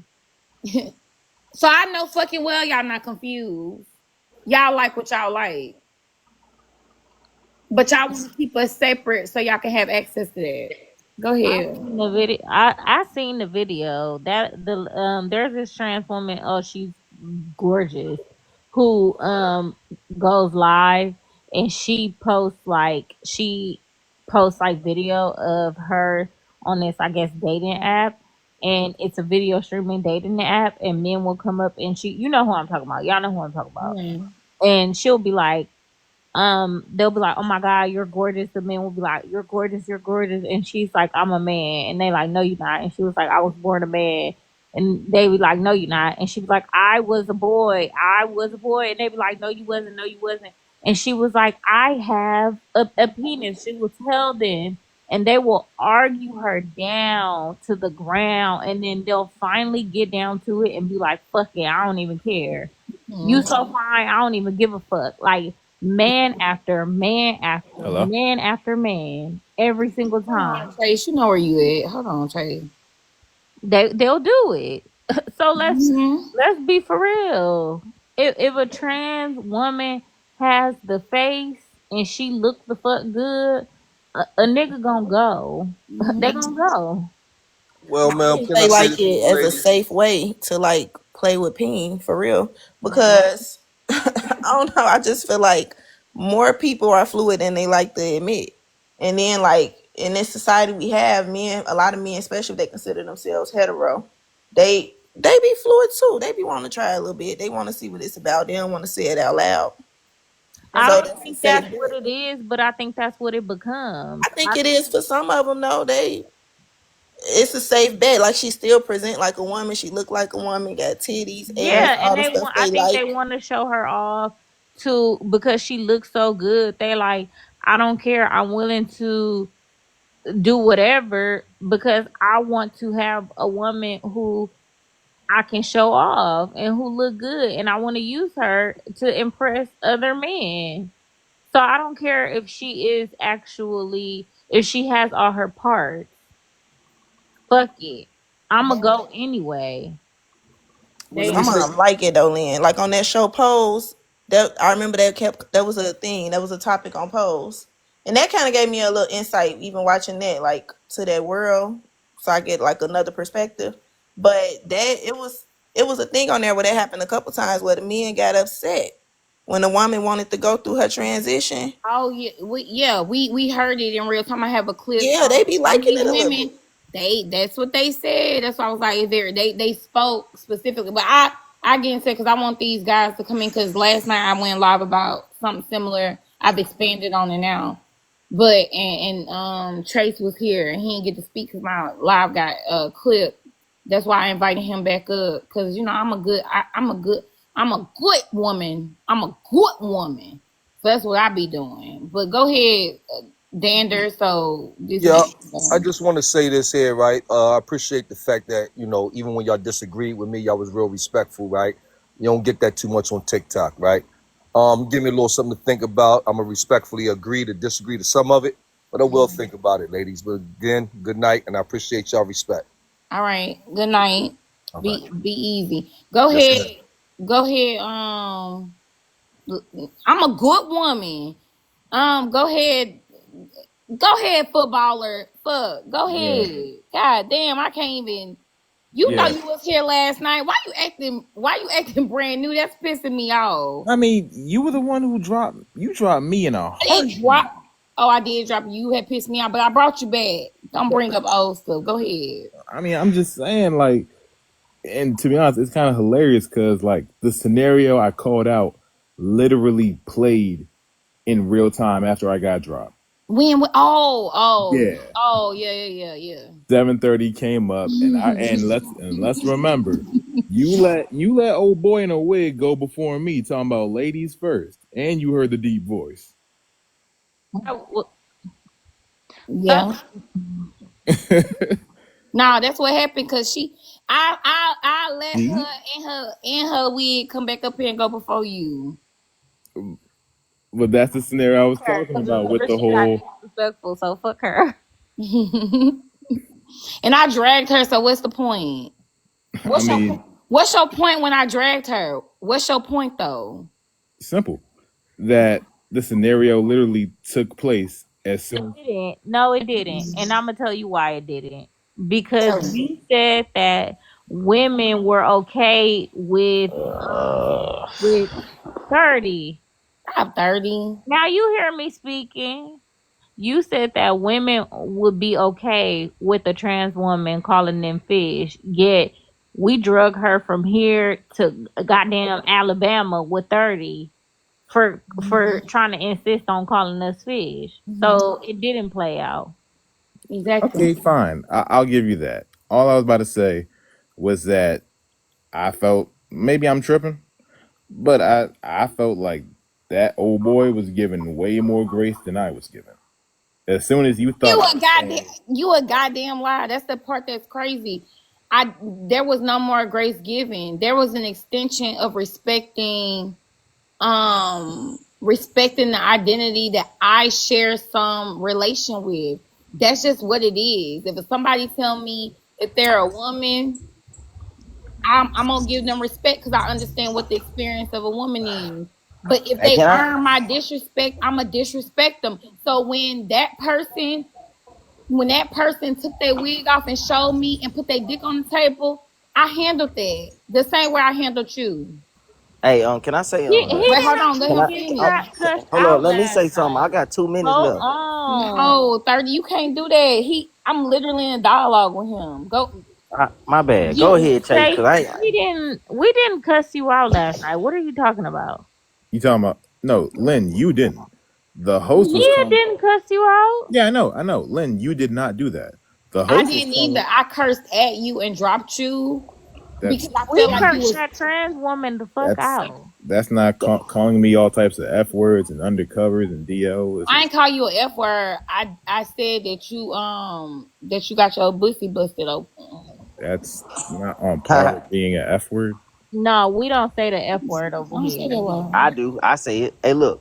No. Trans Hold on. trans 30, women are 30. Hold on. No, wait, I I ain't got don't know long. why you doing this 30. We talking to You this piss man. me off every time. He be acting. I don't know He why come he over doing here and it. piss on your live, like he fucking owned the live. Like he got to mark his territory every single time. Prototype did the same thing. When that other man came up, here come Prototype sending a request in. Oh, it's another man up here. I'm about to send a request in. Like, y'all gotta stop. Y'all didn't mark y'all territory on this fucking live. Go ahead, Chase. Yeah. So like I was saying, you was saying I done got my back blown out. You was talking to me like Prime Pimp C, and I was saying points. Even I believe Lynn and this other lady was up here agreeing with. Mm-hmm. And you was calling me every down low GAY man in the book. And I would have watched. I would have watched you get your back cracked because I like to see you. Mm-hmm. What? Mm-hmm. But I was saying points that you guys could agree with and even see. I was even being disrespectful. But ain't nobody disagree with you. You got to open up. Look. Put the towel down and listen. Let me talk you through it. Put the towel down. Now open up. Let me talk you through it. All right, I'm out. You can take it.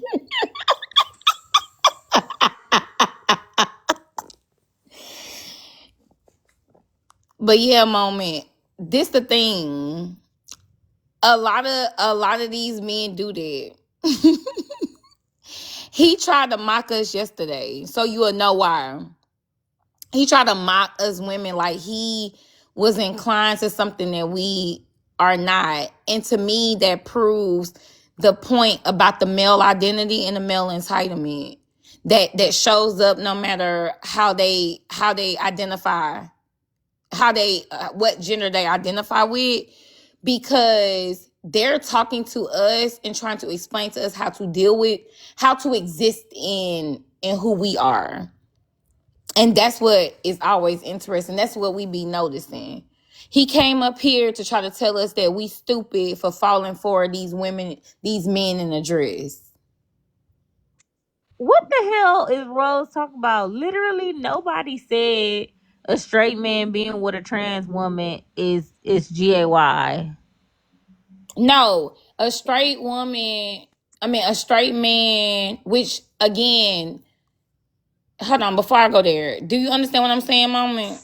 No, I understand what you're Okay. saying. I had that conversation with my husband one day because I was saying that, like, why are we never here? No, I understand what you're Okay. saying. I had that conversation with my husband one day because I was saying that, like, why are we never hear from T men? You know what I'm saying? Like, they not even really a part of the conversation. I was just really seeing where he was at with it. Like, why do you think that is?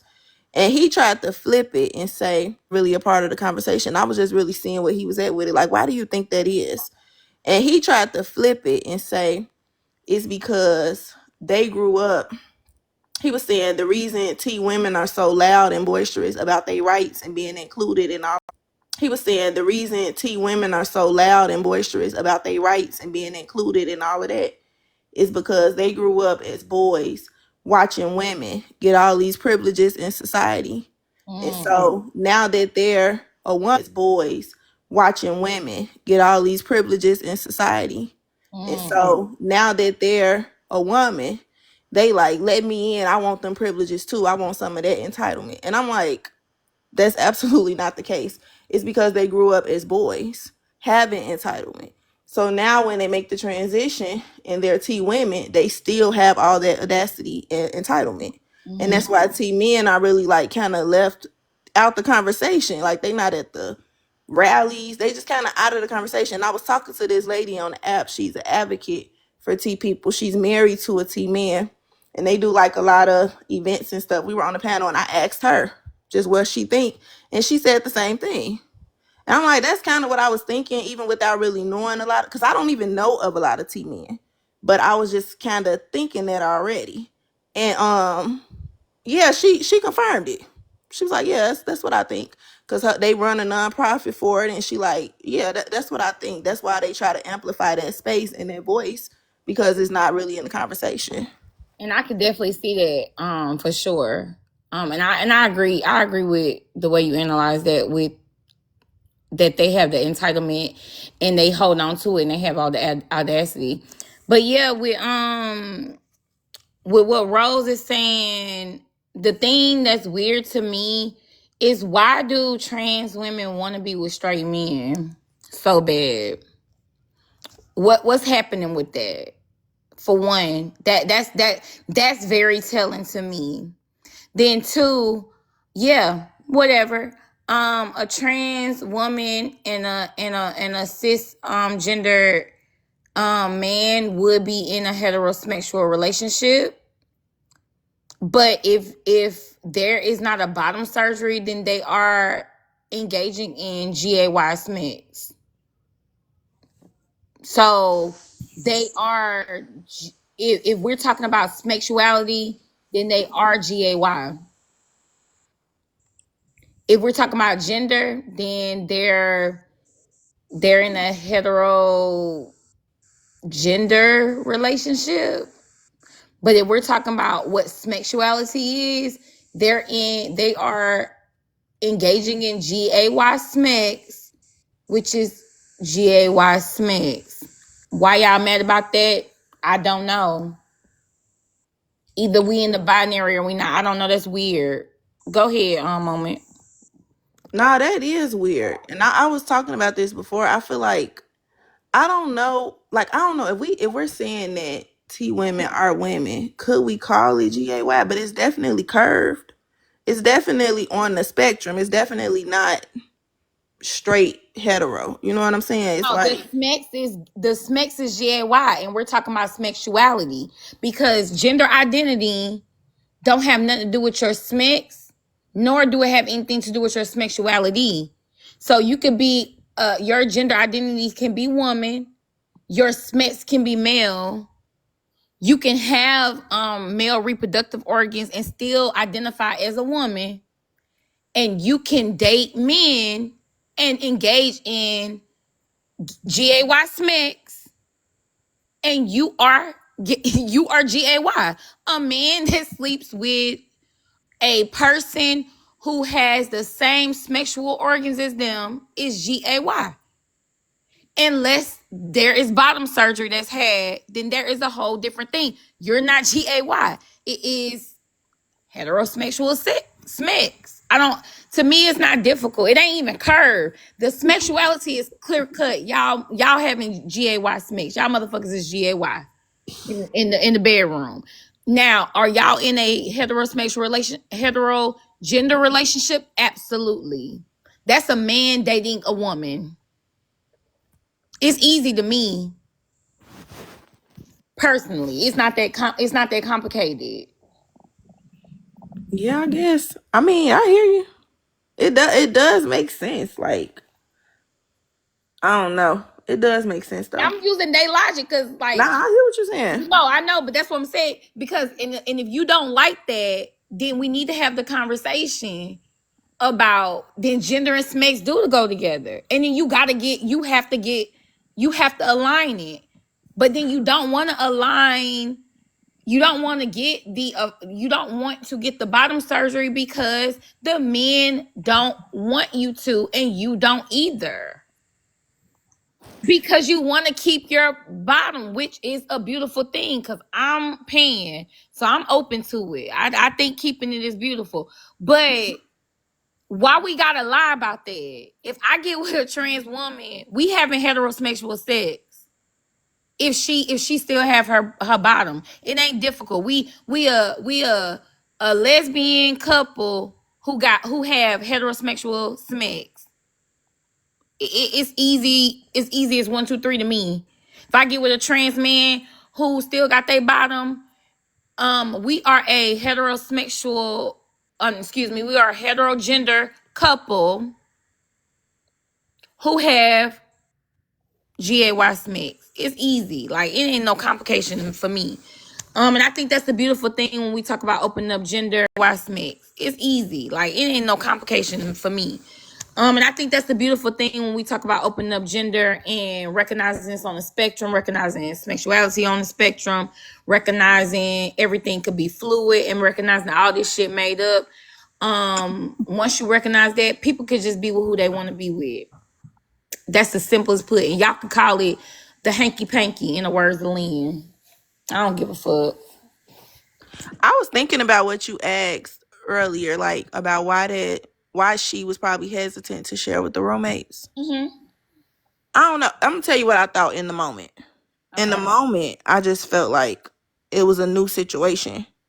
Like, I try to give people grace, and it's all people, just about maybe not handling some quote unquote the right way, especially when they've never dealt with it before. Like, that's what I felt in the moment. Like, it was just a new situation. Like, maybe she didn't handle it, or probably maybe she should have told him, maybe she thought she was handling it the right way. Negative about it as far as the intentions, but I also don't know that lady. I've never seen any other posts. I just saw that one video because it came on my FYP. So I know like what other kind of rhetoric and stuff she say. I just saw that one video because it came on my FYP. So I know like what other kind of rhetoric and stuff she say. Yeah, no, that stuff do matter, but I thought about it too. I'm glad I ain't the only one who wouldn't think about it, because you know I've been bothered over here. I've been rocking like fucking Sophia when she got home from jail. But I also think for her, and this me like me wrapping my brain around what trans women be talking about with the affirmation, for her to have to tell them that she is a trans woman, and you know she may, I don't know, however she would go into that conversation, you can't really be affirmed in having to separate yourself from women, because that's what it might feel like. For her, it might have felt like I'm separating myself from the girls. Me telling you, oh, I am a different type of woman, feels like I'm ostracizing myself, or I risk the rejection of you ostracizing me because my experience is different. Kind of like the story you was telling us about that woman who showed up at that meet and greet, and and that could be her reason why. But that all still goes back to affirmation is very much important. Them being perceived as a woman is what's more important versus building community and having having real bonds with other women where you can share certain experiences and work with each other for the ones that you don't share. I don't know. That's just how I look at it. But do you think that T people, men and women alike, do you think they should have to? Because I question that. Like, should they have to disclose to people like friends or potential partners? Like, at what point do you have to tell somebody So the first time you meet them, when they first ask for your number, no. third date, like before? Like, I don't know. I question it when I hear people talking about that. I'm like, that's what I was saying kind of in the beginning. Like, it's just something I never have to experience or had to think about. But I So can imagine in that situation, it's like a tricky because you never know. You may disclose up front one time and it go completely wrong. So now you like, okay, I'm not gonna do that no more. so I'm it gonna do get wait. tricky. It get tricky when we bring up like the roommate thing. That's something I wouldn't have thought about because women are not the ones who unaliving trans women. So you would think that sharing your experience as a woman being a trans woman would seem like a way that you could bond with these other women because it's different. Y'all have different experience, whatever. But when it comes to relationships, trans women are being pursued by men. It's the man who's pursuing the trans woman's obligation to ask the questions that they need to know. Like I said earlier, if it's 2025, if there's men who do not want to date trans women, and you know that there may be trans women roaming around the malls when you're harassing women because you want to fuck, you need to ask that question. She don't owe you anything because she was somewhere minding her business and you walked up to her because you saw her ass or her boobs or her face and you wanted her. She don't have to tell you nothing. You need to ask those questions. Now, trans men, when if they're the ones who are pursuing women, they need to tell the woman. They're doing the pursuing. Mm. That's how I look at it because you need to disclose that. And again, I don't think that a trans man telling a cisgender woman that, hey, I want to talk to you. I just want to let you know, hey, my name is so and so. I'm a trans man. I'm interested in you. What's up?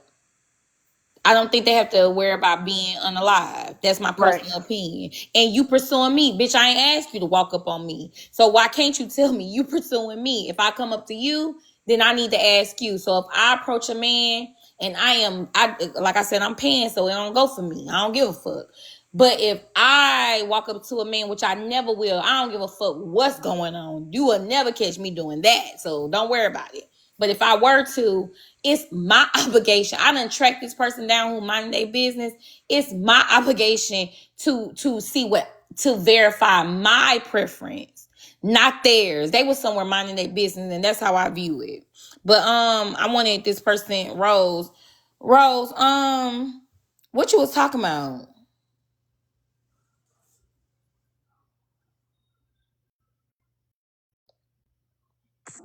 Sorry, Damn. rude. Sorry, y'all. I am currently at work. And a little jungle-minded right now. There was a lot going on. Okay, so when I first joined this live, also, can you guys hear me? Yeah. Lovely work. Okay, so when I first joined, like, wow, maybe like 2 hours, 3 hours ago into the live, maybe. And there was some rhetoric going on about something along the lines of